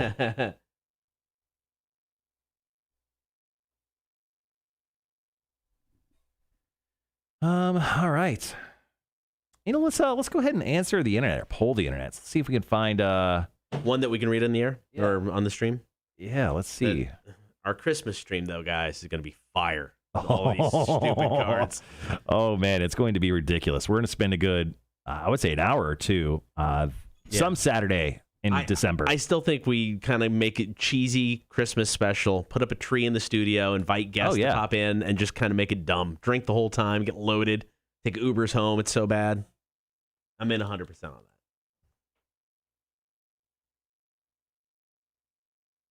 that. I like this one. All right, Kotter, this one may hit too close to home for you, mostly because of where you grew up. Okay. Manitou, Illinois. The metropolis, that is Manitou, Illinois. 1,000 people. Kotter. Yeah. Would you bang your cousin to win the Powerball? That's why I had to marry somebody outside of Manitou, just in case, there's always that fear. We talking second cousin, third cousin, or we have full-on first cousin? It just said cousin, so I'm going to go with full-on first cousin. Would you marry your full-on first Bang or cousin? marry? Bang. B-A-N-G. Bang. Sexual intercourse. Kotter.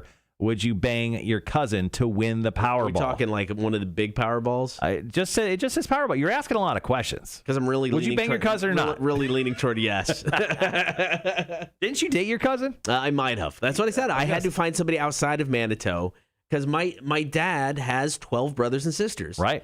And a majority of them still lived in that area. So that is, I have so many cousins. Right. It's stupid. So then you have that, and then so there's the Reynolds, which is my family, and then my grandma is a Wywoody, and that family. What a name! What a name! A crap ton of kids too, so we're all related.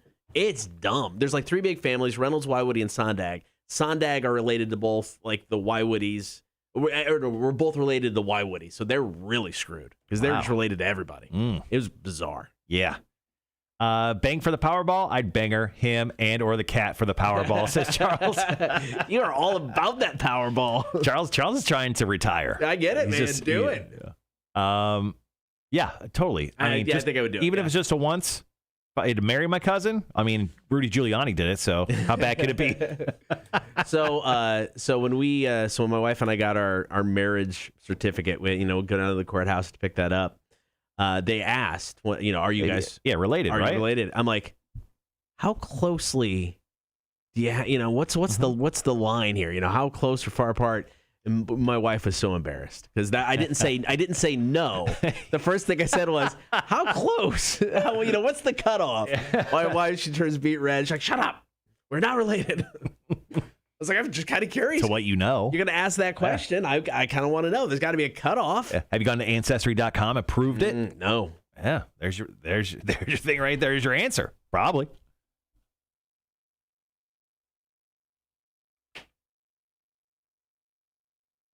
Hold on. I'm going to Google something. What's the average payout on Powerball? Greg took off, right? He's no longer there? Yeah. Okay.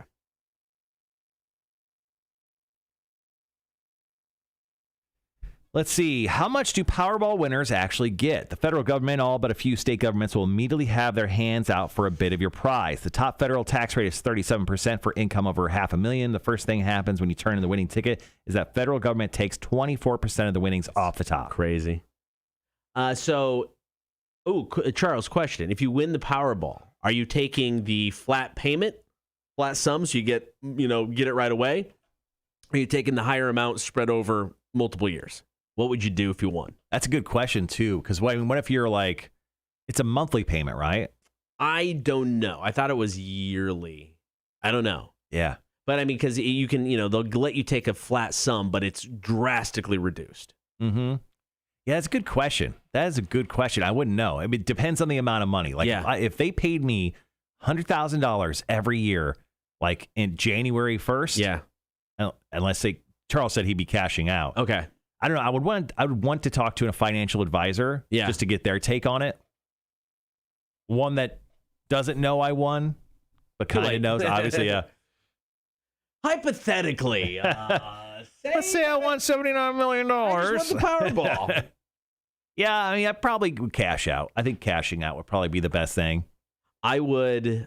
I would instantly, before I gave my ticket anywhere, though, turned my ticket in, I'd have to put in place steps to protect it, protect me, because as soon as you announce it, every family member you've never ever talked to is coming out of the woodworks. Yeah. Everybody's coming out of the woodworks. I would want to deal with none of that. Yeah, I would go full on. Ooh, I would actually take all of my life savings at this point. Yeah. I would buy Bitcoin, put it all in Bitcoin, and then I would take the rest of the cash that I just won, and then I would immediately move to Hawaii. Yeah, you'd have to. Or somewhere far away from where I live. You'd have to. I can make more in the market than the annuity, plus I probably won't live out those 30 years. Oh, yeah, that's something to think about. It's true. What is the Powerball up to in Georgia? Tony says, lump sum it, invest, and live off the monthly investment payments. Yeah, that's true. Let's see what the current payout is on Powerball. Saturday's jackpot is $253 million, guys. Drawings held every Wednesday and Saturday, 11 p.m. Eastern Time. The last draw, the numbers were 2, 8, 21, 34, 62, and the special ball of 16.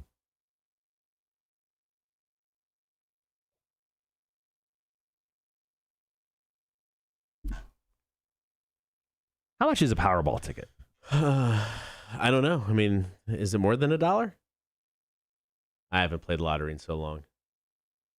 Hold on. I think you can actually buy them off their website. $2. Is it $2? Okay. Yeah. Yeah, I don't know. I haven't bought a scratch-off ticket. I haven't played. Last time I played lottery is years ago. We did that promotion because they were selling the Playboy Mansion and the lottery was stupid high. Mm-hmm. So we did that thing to where if whoever wanted to enter, we were going to buy some lottery tickets. And if we won, we were going to buy the Playboy Mansion. It's so random. Yeah, $2 for the Powerball tickets. And you can actually buy them straight off the website, galottery.com. Damn. You put in your numbers. Do you print out a ticket? My guess is like a printout that has like a QR code. Yeah, because, yeah. I mean, all the Powerball tickets, when you go to the gas station and buy them, they just have a QR code on the back or a zip code or whatever, the thing on the back. I always love when you're in there and the person has the stack of them. Can you check all of these? None of them are winners. No. You won $2. Do you have my right and wrong? Is it the middle squares there? It's just the middle ones again. All right, guys, got about 35 seconds. I was going to mention our concert real quick. Yeah, that works.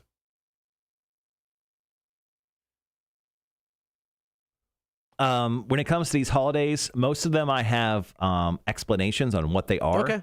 They're not very good, but that's fine. We'll explain them. Yeah, I think that's a good idea. Explain what they are. Some are obvious. Sure. All right, guys, be right back.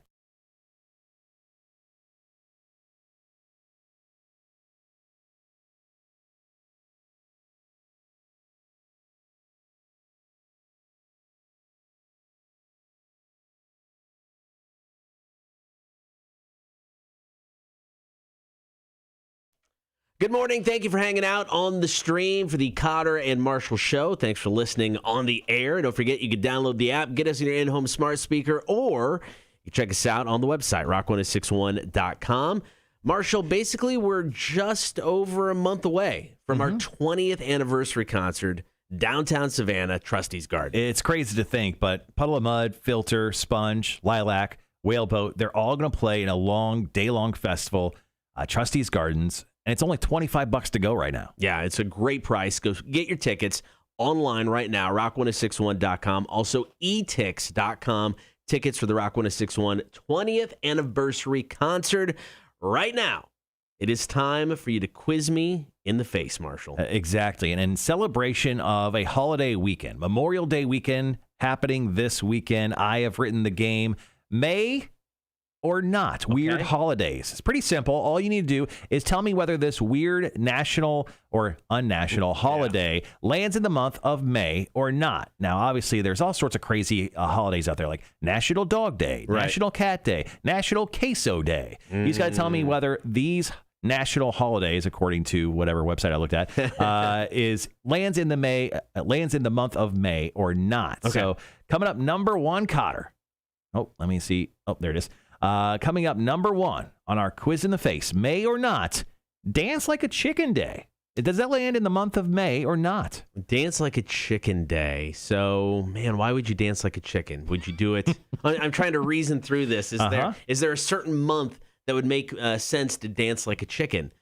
I can't really think of any. So, chicken dance, people get married in the spring. You play the chicken dance at weddings. So I'm going to say, yes, it's in May. That is correct. I don't know if my reasoning made sense, but I went with it. That is correct. No, it doesn't. It actually lands on May 14th. Sadly, you missed it by about 2 weeks. Bummer. There's literally no reason to dance like a chicken day on May 14th, just other than the fact that they have it that day. So congratulations. You got 1 for 1 right now. Number 2 on our weird holidays quizzed in the face round. Yeah. I just got to say whether it lands in the month of May or not. Lumpy Rug Day. What the hell is Lumpy Rug Day? Lumpy Rug Day. It's the day intended to appreciate a good rug. But do you want a lumpy rug? That's not a good rug. That sounds like a bad thing. It says a rug should be smooth, even, and definitely not lumpy. Most of us stretch out on a rug to watch TV, play games, and even catch 40 winks. If the rug is lumpy, you'll know it. That's the description of Lumpy Rug Day. Does that land in the month of May or not? I'm going to say no. That is incorrect. Balls. That lands on May 3rd. Okay. May 3rd. I know. That one doesn't make sense. Stupid, weird holidays that people celebrate. Kotter. Dunce Day. Dunce Day. Does that land in the month of May or not? Quizzing you in the face right now. Is this just in celebration of people who are dunces? Dunce Day celebrates the term dunce and dunce caps. It marks the death of a medieval scholar, Dun Scotus of Duns, Scotland. Dunce Day is all about learning. So let's get it right and keep away from the dunce caps here. So the dunce cap is actually named after somebody. Yeah, Dun Scotus of Duns. All right, I'm going to say if it's about learning, you go back to school in the fall. So I'm going to say it does not happen in May. That is correct. Dunce Day lands, oddly enough, on my birthday, November 8th, and I am highly offended by this. I am not related to a dunce. Maybe I am, actually. That makes a lot of sense. All right, coming up, number 4 on the Quiz in the Face, May or Not Weird Holiday Edition we're doing. We're quizzing Kotter in the face. These weird holidays, do they land in the month of May or not, Kotter? Yeah. International No Diet Day. Oh, I love this day. Once again, International No Diet Day. It's a day to appreciate your body the way it is. I celebrate this every day of my life. I'm going to say, oh, man, so people get into the beach bod mode and want to start taking care of themselves, but you also just want to enjoy summer. I'm going to say it does happen in May. It does happen in May. May 6th is noticed as International No Diet Day. I believe I celebrated without knowing it was a thing. All right, Kotter, you are 3 for 4, doing very well in Quiz in the Face today. Number 5, the weird holiday. Yes. Is it land in May or not? Wave all your fingers at your neighbor day. Can I just pick one? I mean, just the one right here? No. That's the best finger to wave. It's wave all your fingers. Yeah, not weird at all. Okay, I would rather look out my window and have my neighbor just giving me the bird than like waving all fingers. That's just really bizarre. I'm going to say no, it does not happen in May. It does not happen in May. It happens on February 7th. Doing rather well, 4 for 5 on the first half of Quiz in the Face. Who knew I knew so much about stupid holidays? Do I really know anything about them? Probably not. All right, second half of the quiz is up next. Here's the latest from Seether. It is Bruised and Bloodied. Kotter and Marshall Show. Rock 106.1. Wave all your fingers at your neighbor day is the perfect opportunity to greet your neighbor with a big wave. But to show your respect and appreciation on this very important day, you must wave with all of your fingers. Not weird at all. That's creepy. I don't want to see that. I would be freaked out if someone was like this to me. I was like, you doing jazz hands right now? Should be jazz hand day. Speaking there you go. That's something I can get behind. All right, so we got 5 more for Kotter in this ridiculously silly Quizzed in the Face today. All right, so we'll get through the second half of this quiz, and then we'll get into Marshall's music news. And then it's a wrap for the day. Man, and we only have to do one more show. Oof. And it's our last show until next Tuesday. Yeah, which is Torture Tuesday. Yeah, well, so the show writes itself at that point. Oof. I'm glad I don't have trivia or something on a Tuesday night. True. All right, so we got about 2 minutes. 2 minutes. Thank everybody for hanging out, as always. Appreciate that. So Kotter's currently 4 out of 5 on the stupid holiday round. This is like the luckiest round I've ever played. So obviously, Memorial Day is this coming weekend. We haven't had a official holiday. I mean, does Valentine's Day count? It is not technically a day off holiday, so Yeah. it's not a federal holiday. Okay, I guess our last day off was like Easter. And before that was Martin Luther King. So, so I mean, we haven't had a whole lot of holidays, and we're about to go through a long stretch till our next one, July 4th, and then I don't think we have another one until Labor Day. Yeah. So we're on a long stretch of not too many holidays. So we're going over some weird ones that a lot of people don't know. So we'll get the 5th off, then, right? Since it's the Monday? Correct. Yeah, we'll have the 5th off. So Perfect. And then I'll be off. Hey, Thomas. Until the following Monday. Yeah. Good morning, Thomas. Yeah, I was fairly offended that Dunce Day landed on November 8th, but it did make a lot of sense. Yeah, that's funny though. Back to you taking time off. So the weirdest thing after getting up so early for the show won't be like on Monday when we're both off. It'll be the week you're off. Mm-hmm. Yet I still have to come to work and do stuff, but I'm not getting up at 3. Yeah. That will be weird. Yeah, for sure. Maybe I still come in. Oh, dude, maybe I still come in early because then I'm still leaving at noon. Yeah, I mean, I'm still the days that you're taking off at the end of next month. I'm still going to come in somewhat early because I mean, my body just knows to wake up at 5. So I don't want to totally mess that up. Yeah, I think I'll probably get in. I would get in by 7:30 or 8 o'clock. Yeah, I may still do that. Yeah, because game changer, guys. If you can leave work by noon, 11:30, 12 o'clock every day. Mm-hmm. It's awesome. Oh, so good. It's so good. It's so worth getting up really early. Because you can go out to lunch. And you don't have to go back to work. Mm-hmm. All right, guys, be right back.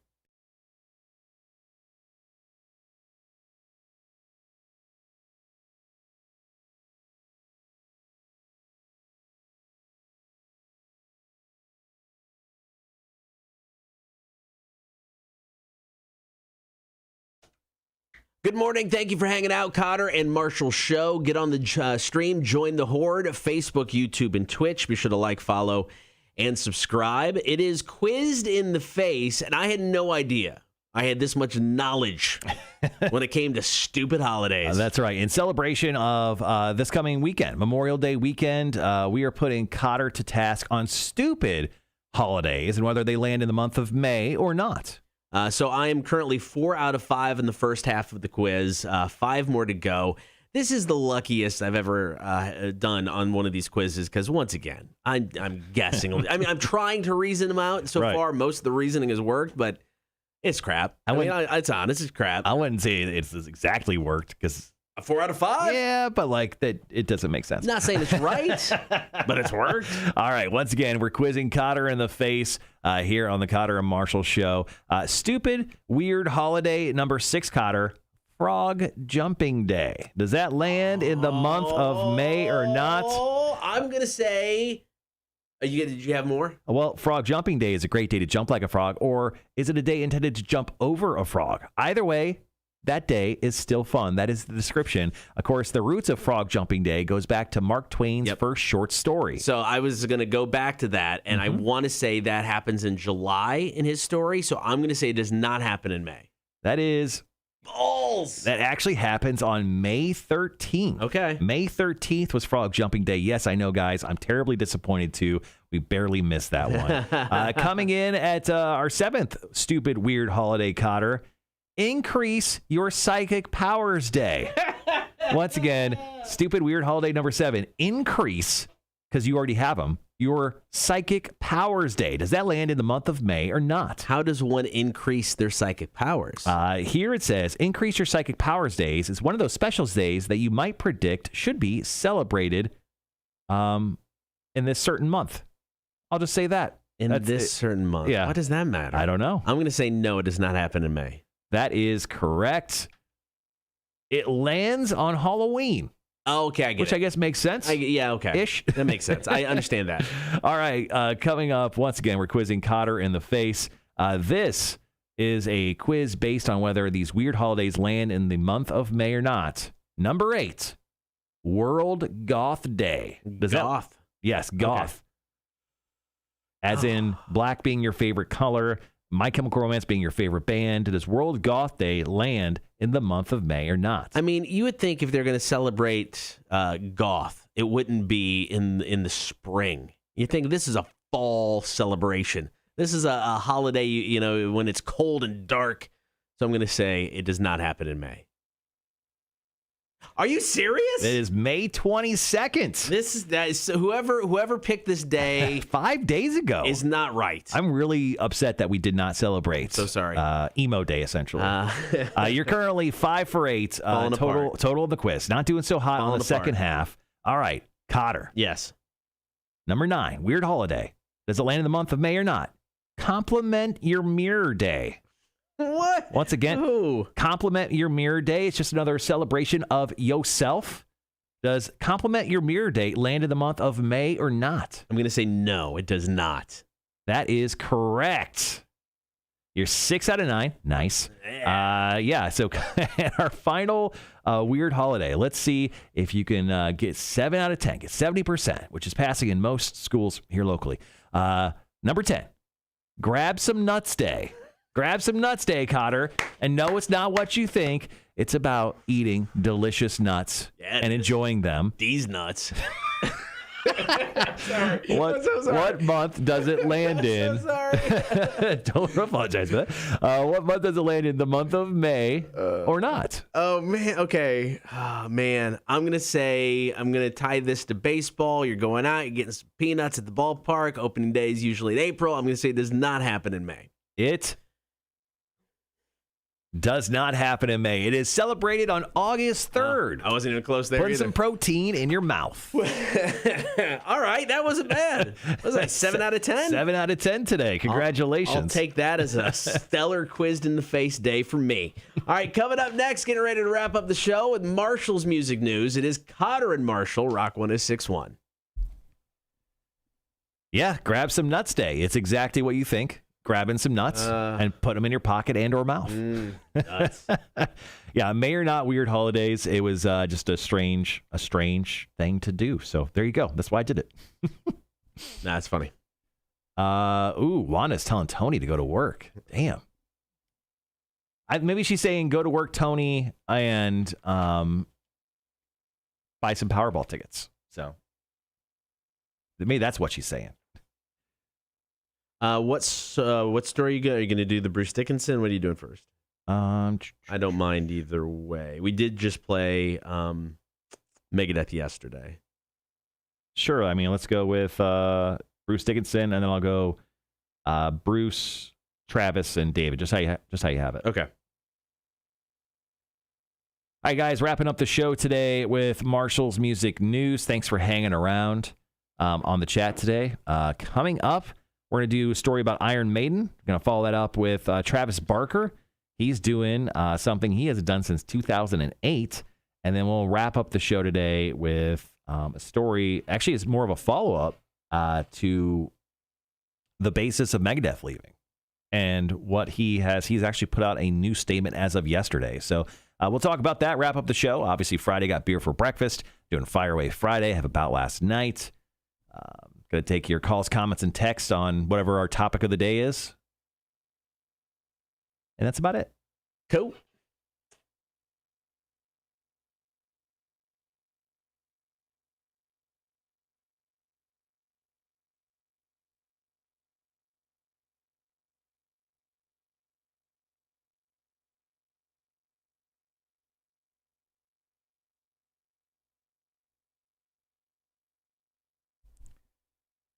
Okay.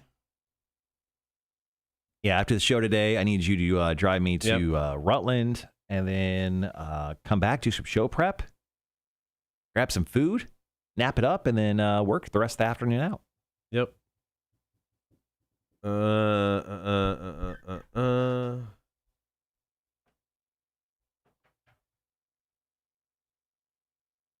Putting back the Jeffe can.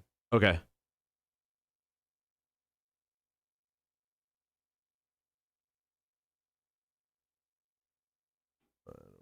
Okay.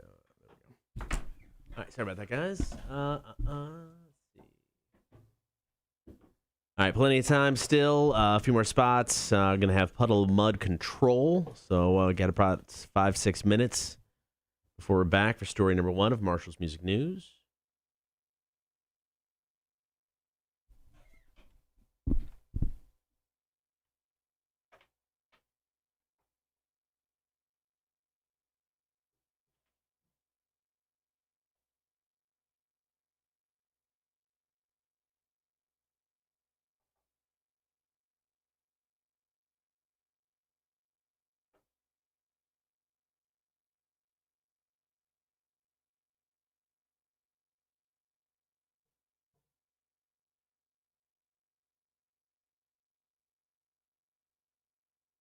Perfect. Okay, sorry about that. I had to put back Jeffe's camera so it's all set for tomorrow.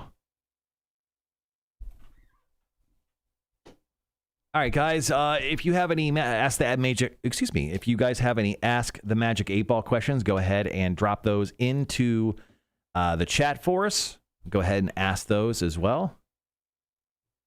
Before we jump into our first story, which is once again about Bruce Dickinson and all the injuries he's most recently occurred from all the shows he's done prior to the pandemic. Yeah. It's actually a good year for Bruce, mostly just so he could heal from everything that he got done. Take the time off. Yeah, I get that.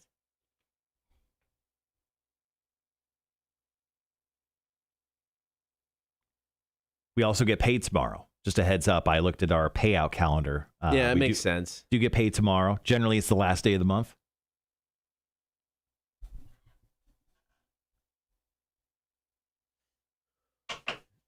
All right. Yeah, we still got about 5 minutes or so. Cool. Going to do some Run to the Hills from Iron Maiden. Yeah, I'm looking forward to the weekend. Also looking forward to having Memorial Day off. I think I'm just mostly, outside of taking off Sunday for like a day. Yeah. I'm mostly just going to do like house stuff, I think. Yeah, I think that's, I mowed my yard before my kid's graduation party, but I didn't like edge or weed whack anything. So I'll probably do that this weekend. Yeah, that's about it, man. I really don't want to do a whole lot.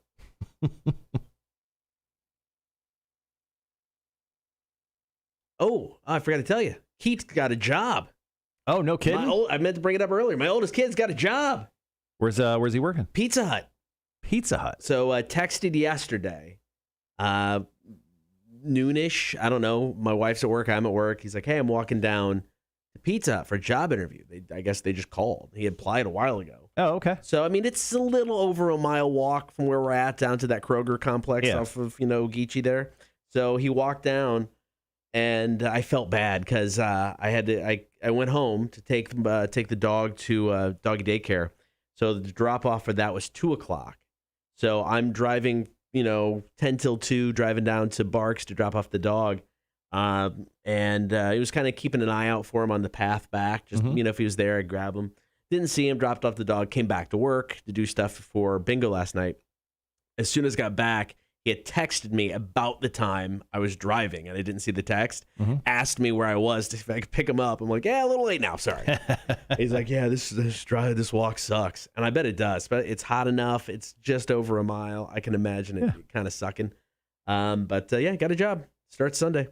Oh wow. 4 to midnight. 4 to midnight. Oh, I guess it's a pizza place. Yeah, 4 to midnight. That's not bad. At least he doesn't have to wake up early. Yeah, he goes, I'll do any time except for they played D&D on Friday, and obviously that's his jam right now. So don't make me work Friday night after this time. So, but Sunday night, 4 to midnight. So guess I'm staying up Sunday to pick my kid up. Just give him a bike. No, I'm not gonna have him bike at midnight. He's got a bike. He'll bike on days he can, but I'm not at midnight. I'm not gonna make him do that. I mean, I think that area is relatively safe, but I still. Jeremy says, so found out our company is wanting us to work Monday after everyone has made plans for a 3-day weekend. Shaking my head. Oh, that's man. rough, man. That's not cool. Yeah. That's not cool at all. No one really works on that Monday. Come on. I would just say, man, I'm out of town. Sorry, I'm literally not going to be there. If that's an issue, you should have maybe told us before, I don't know, 2 days prior. Yeah, I don't know. That's a dick move. No way they're expecting everyone to be there either. I mean, especially at this point. Yeah. The Thursday prior, get out of here. That was the way. It's like radio's changed so much because, I'm old enough. So when it first started, there was an automation. So it's like there had to be somebody in the studio at all times.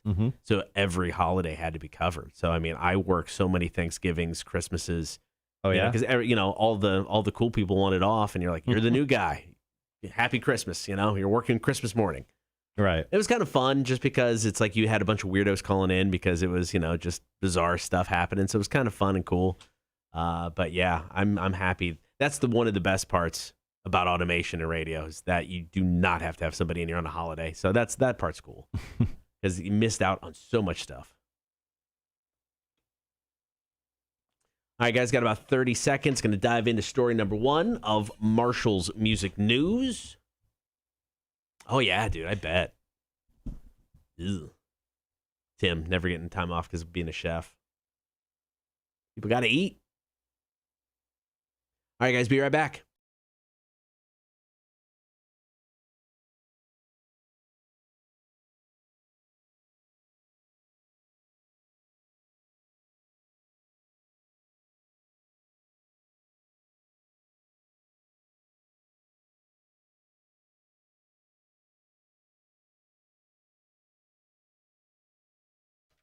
Good morning. Thanks for hanging out on air and on the stream. Final 30 minutes of the show. Going to wrap it up with some Marshall's music news. This is story number 1. So Iron Maiden's Bruce Dickinson has quietly been suffering on stage in recent years, and he recently underwent a hip replacement surgery to fix some grueling issues. In a revealing news article, he also divulged that he snapped his Achilles tendon months before one of the Legacy of the Beast tour legs in 2019, but he somehow managed to gut his way through all those performances. He said he had to alter the way that he would jump around. I mean, like, Bruce is, 50s, 60s, I think, something to the fact of that. I mean, this dude is very active on the stage, would jump around, do like kick flips and stuff, some sick parkour style moves. Well, in a recent interview, he said, I had a new hip installed several months ago. So I got 5.5 inches of titanium hammered into my leg because I run around on stage and jump. And after 40 years of fencing, apparently he did a lot of fencing left-handed. The hip had just primarily just worn out. So he had to have a new hip put in. Plus his Achilles tendon snapped after that. So actually the last year of being off due to the pandemic has really helped him heal. And he says that he feels like he's 17 years old now. He's doing like squats and like weighted squats and all sorts of like weightlifting stuff that he said he hasn't done since 17 years old because he hurt himself at a younger age weightlifting. So he feels like a spring chicken right now, Bruce Dickinson. So seeing Iron Maiden on tour over the next year or so could be a lot of fun because his energy level will be through the roof. That's awesome. In honor of the new hip, here's Iron Maiden, Run to the Hills. It's the Kotter and Marshall Show, Rock 106.1. It's a deal making me decide my options in a new job. Busted ass to get hired on full time in the first pay holiday. Yeah, they want to snuff it all away. Yeah, dude, that sucks.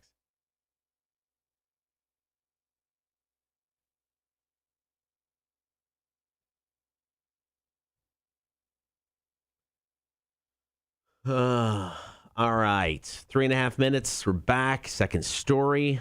We're going to do a story about Travis Barker, talking about in a recent interview, he talked about his fear of flying and overcoming it. So pretty interesting. What they're doing here. I wonder when that's going to happen, what he talks about in this story, too. So we'll tell you all the details on Blink-182, Travis Barker's most recent interview here in just a few minutes. Cool.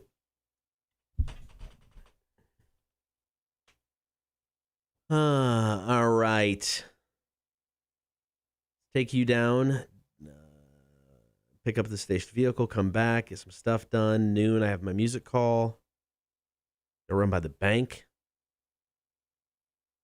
Are we adding any new music next week?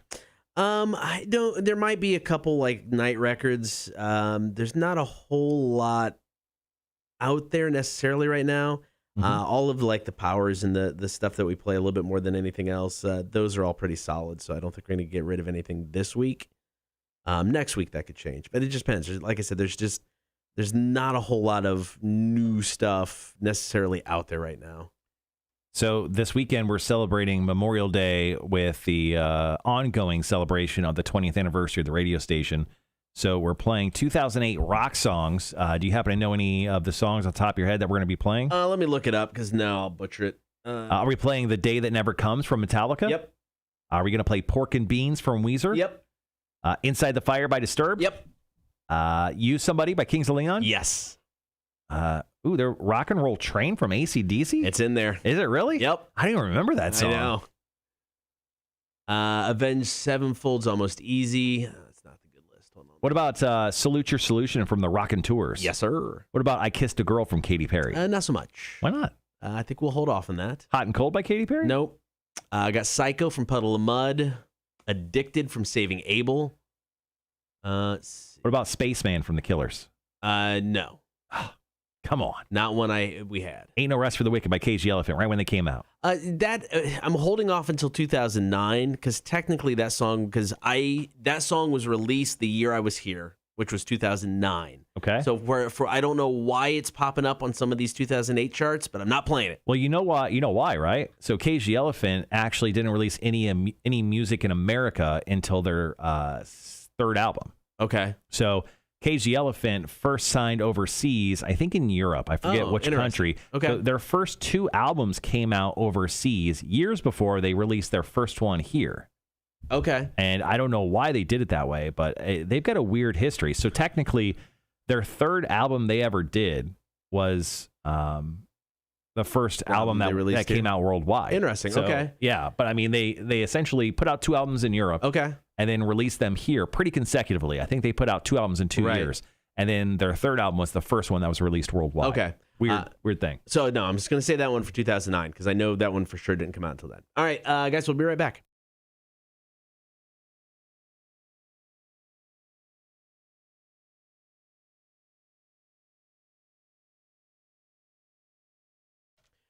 It is the Kotter and Marshall Show. Good morning. It is time for story number 2 of Marshall's Music News. So, given Travis Barker's history of, I don't know, plane crashes, you could imagine the guy's not excited about flying. So back in 2008, he had a crazy experience where a airplane crashed on the runway.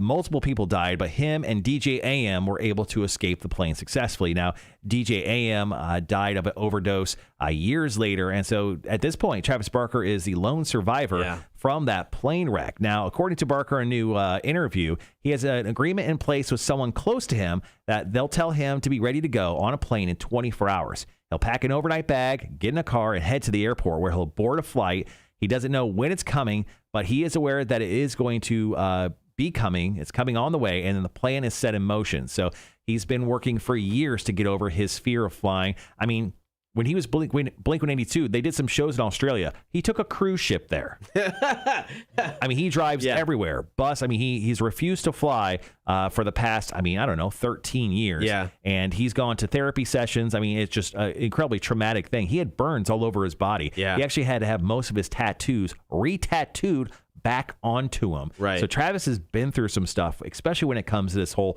flying experience. But he said he has to break this fear of flying, and he's doing it in a way where he won't overthink it. So he gets less than 24 hours, and then he just has to pack an overnight bag and then drive to the airport. Him and a friend that he did not disclose will just fly somewhere together. And that's how he's going to try to get over the fear of having to fly once more. That's interesting. I mean, I wonder if the friend feels an odd amount of pressure on that. Because, I mean, in knowing what he went through and the struggles after, if I'm that friend, pulling that trigger could be kind of tough. Exactly. And is it a private plane? Is it a commercial plane? Like, what do you put Travis Barker on? But yeah, it's very interesting. And this is a unique way of going about conquering a fear that definitely popped up in his life from a traumatic experience. I think I would have done it day one, just so I didn't have to sit with it for years if I was the friend. Be like, oh, you want to do this? All right, cool. I would walk away and call him. All right, meet me in 24 hours. We're just going to get over it now, guy.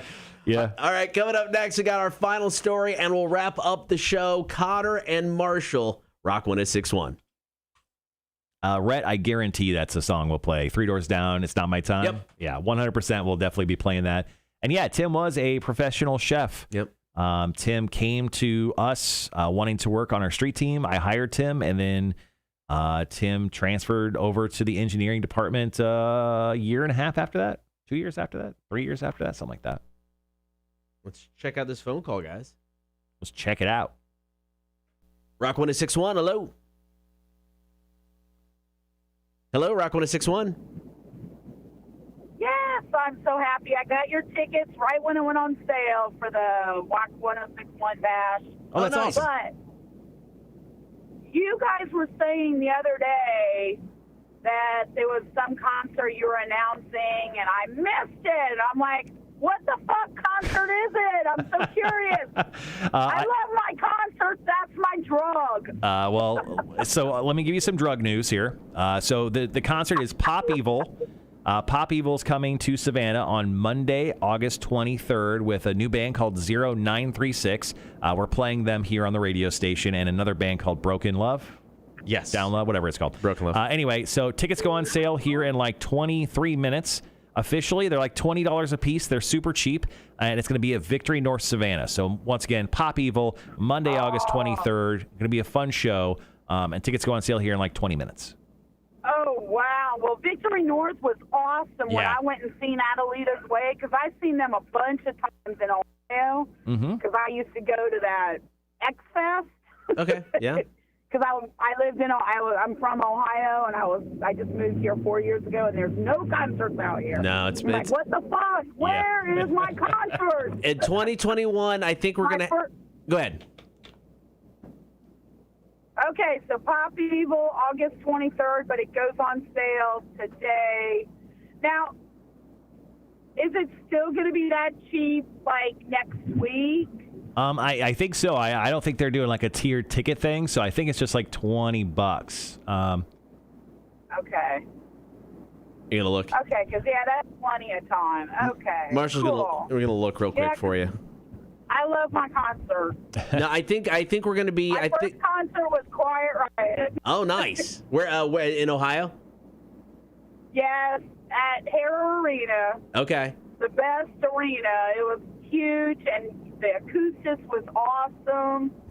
Yes. Nice. Yeah, I don't know. I think it's just gonna be like $20. So you can buy them today, buy them over the weekend. Just grab your tickets while you can, because it's gonna be a fun show, and we're hoping to sell it out. Yes. Okay. Cool. Thank you. No problem. You guys have a safe and blessed day. Now I'm off to work at fucking Publix. Have fun. All right, see ya. All right, bye. Don't put that on the radio. No, we're good. Yeah, we'll try not to. Thank you. Thanks. She was full of energy this Have morning. Have a blessed day. F you. Where'd she say F in Publix? Yeah. Hey, I heard there was 200 pizza rolls available at Publix right now.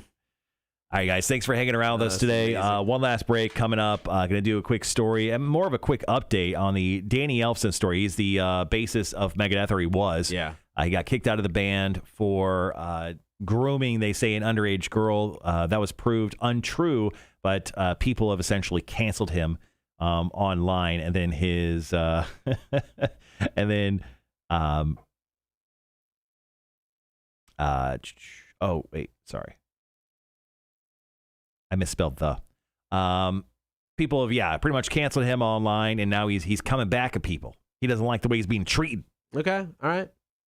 Here's a pretty good list of songs we'll play this weekend. Second Chance by Shinedown, You Somebody, Kings of Leon, Sex on Fire, Kings of Leon, Inside the Fire, Disturbed, Day That Never Comes, Metallica. You're going to go Far Kid, The Offspring, It's Not My Time, Three Doors Down, Addicted, Saving Abel, I Don't Care by Apocalyptica, Rising. Apocalyptica. I Don't Care, and I'm Not Jesus. I'm not. I did an acoustic session with those guys in the side room at the House of Blues in Vegas. They're very cool. That's awesome. Rise Above This by Seether, Let It Die by Foo Fighters, Pork and Beans, Weezer, Bad Girlfriend, Theory of a Dead Man, Believe, Stained, Devour, Shinedown, Something in Your Mouth from Nickelback, Cyanide from Metallica, Do What You Do from Mudvayne. I think I threw All Summer Long by Kid Rock in like once. Rock and Roll Train by AC/DC, Feel Good Drag by Anne Boleyn. That's a great song. I love that song. Love Hurts by Incubus. Dead Memories by Slipknot. So Happy from Hate My Life from Theory of a Dead Man. Re-Education Through Labor, Rise Against. Everyone online. She was loud, always screaming. I think she loves her concerts, Wanda. She loves her effing concerts, Rhett. She speaks in capital letters. So there you go. She also speaks out loud. Do you think she talks much at Publix? Do you want some effing pizza rolls? They're 2 for $1. Actually, yes, I would. Wait, so we had two women who worked at 2 different Publix today, listening to the show. That's funny. Rock 106.1, #1 radio station of all Publix in the Savannah Hilton Head area.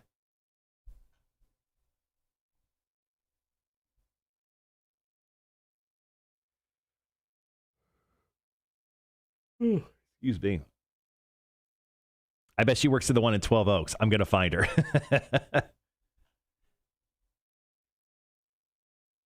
All right. Where are we at? 3 minutes, guys. 3 minutes. Mm-hmm. Final break of the show. Back tomorrow. Wrap up the week. Head into a 3-day weekend. 3.5-day weekend. Yeah, that's true. Well, at least for all of us, except for Jeremy. Yeah, Jeremy. Sorry about that. Sorry. Just kidding. I feel bad. We're not getting stalkers, Tim. Well, yeah, a little bit. Things to do over the weekend, guys. Just in case if you haven't yet and you got time, which hopefully you will, except for Jeremy, you should definitely hit up our boy Jeremy at MF Hot Sauce and buy yourself a bottle of the Kotter and Marshall Show Torture Blues Day Hot Sauce. It is a blueberry maple bacon. What else is in it? Hot sauce. 7 peppers. With 7 different peppers in it. It is delightful. I actually think I'm going to make a breakfast burrito over the weekend. And I'm going to use that hot sauce on it. Yeah, I think I'll do that. I was going to do it last night, but I had bingo, so I'm like, I'm not going to mess up by the time I get home. But now I think sometime over this weekend, I'll have to do some sort of breakfast burrito type of thing, and it'll have to include the hot sauce. I just have to remember to take it home. Yeah, I would love to sell out our first batch of hot sauces over the next week or so. Yeah, and would love to do that because he said if it's a good seller, he's going to he's going to keep making it. Yeah. So it'd be awesome just to have a ongoing hot sauce with our dude Jeremy at MF Hot Sauce. Yep. Agreed. And of course, Torture Tuesday next Tuesday, Jeremy comes back in and he's going to do the Death Nut Challenge with us 3.0. And then we'll use our Torture Blues Day on each of the nuts. It is a terrifying case this thing comes in. It's really gotten more intimidating. Yeah. And then 5 of the hottest peppers. I mean, the first one, so here's the heat levels. Heat level 1 is mild. 2 is medium. 3 is getting there. 4 is oh hell, yes hot. And 5 is regretfully hot. Did they give the Scoville on those? They don't, at least on the outside of the packaging. Let's just go to the number 5, the heat level, the regretfully hot. It's 3 times the Carolina Reaper, 2 times Moruga Scorpion, a blast of the wicked hot 7-pot Primo pepper, plus a sprinkle of pure all-natural 16 million Scoville capsaicin crystals.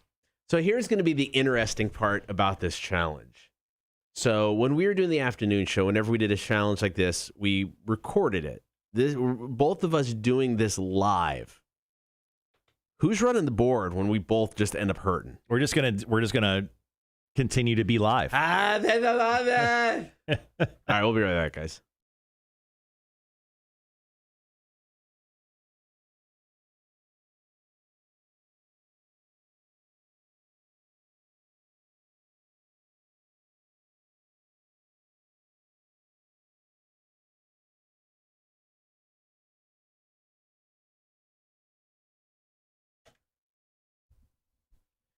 Before we wrap up the show for your Thursday, one more time, Marshall's music news. So Megadeth bassist Dave Ellefson has had quite the last few weeks. Some videos leaked to him talking to a girl and doing some things that, well, people probably shouldn't do on a video chat with a girl unless, you know them very, very well. She was not someone he knew very well. Now, these videos somehow leaked.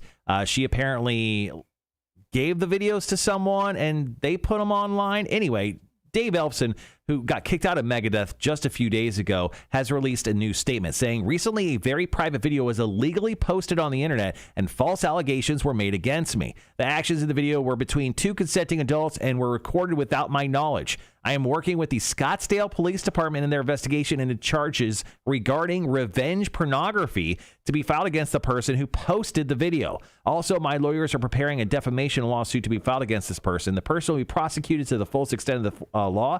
At this time, I will just be with my family. I wish my bandmates the best with their upcoming tour. Now, in this video, a lot of people said he was trying to groom a girl that they thought was underage. The girl came out. She's like, hey, I wasn't underage. This is totally consensual. Yeah. We liked each other, yada, yada, yada. The thing is, David Ellefson, for the past decade, has been a pastor at his church. He's a Lutheran. So this is not a great look. Plus, he's married. Yeah. Also, not another great look. And in the videos, he was pleasuring himself. He's vicking himself. He was vicking himself. So, yeah, not the greatest look for him. I understand why he plans on suing and putting lawsuits out there. Unfortunately, he did lose his position within the band Megadeth. Apparently, that relationship was already strained between him and Dave. So that's the latest news on bassist Dave Ellefson. All right, coming up on the show tomorrow, it is your Friday. It's going to kick off Memorial Day weekend. We've got Marshall's music news about last night. We'll get to Are You Smarter Than a Community College Dropout? Also got Fire Away Friday. So coming up a little bit later on tonight, you can check out the Kotter and Marshall Show Facebook page. Going to have 3 songs from 2008. That's the year we're going to highlight this weekend for our 20th anniversary weekend. You'll be able to vote. Also, Beer for Breakfast. Jeremy and Kristen from Splitfin out of Midway coming in with some of their beers. Yeah, Jeremy is a beer nerd to the fullest, so I can't wait to get him in studio and pick his brain on the beers that he's going to bring in that we'll review. All right, let's start over. We'll be back tomorrow, 6 o'clock. It's been a long morning. Yeah. Kotter Marshall Show, Rock 106.1. Yeah, Thomas, the link, just go ahead and you have to direct message Jeremy. He doesn't have an online store built yet. That is coming. He has a brand new business. It's just starting. But he is selling our hot sauce. It's a little 2-ounce hot sauce that has a wax candle top that just lets you know that it's real, real hot. But it's very cool with a really cool, unique label done by our graphics guy, Brendan, which turned out really great. Excuse me. So go ahead and direct Jeremy at MF Hot Sauce on Facebook or Instagram, and he'll take care of you. He'll sell you some bottles of hot sauce. Rest says, see y'all. Won't be here tomorrow. Enjoy the weekend, boys. Absolutely. Have a good weekend. Yeah, the hot sauce. I mean, honestly, for that hot sauce, $10, super cheap. Yeah, that's not bad at all. All right, guys, you have a great rest of your Thursday. Take care of yourselves, and we'll see you tomorrow starting at 6 a.m. Peace.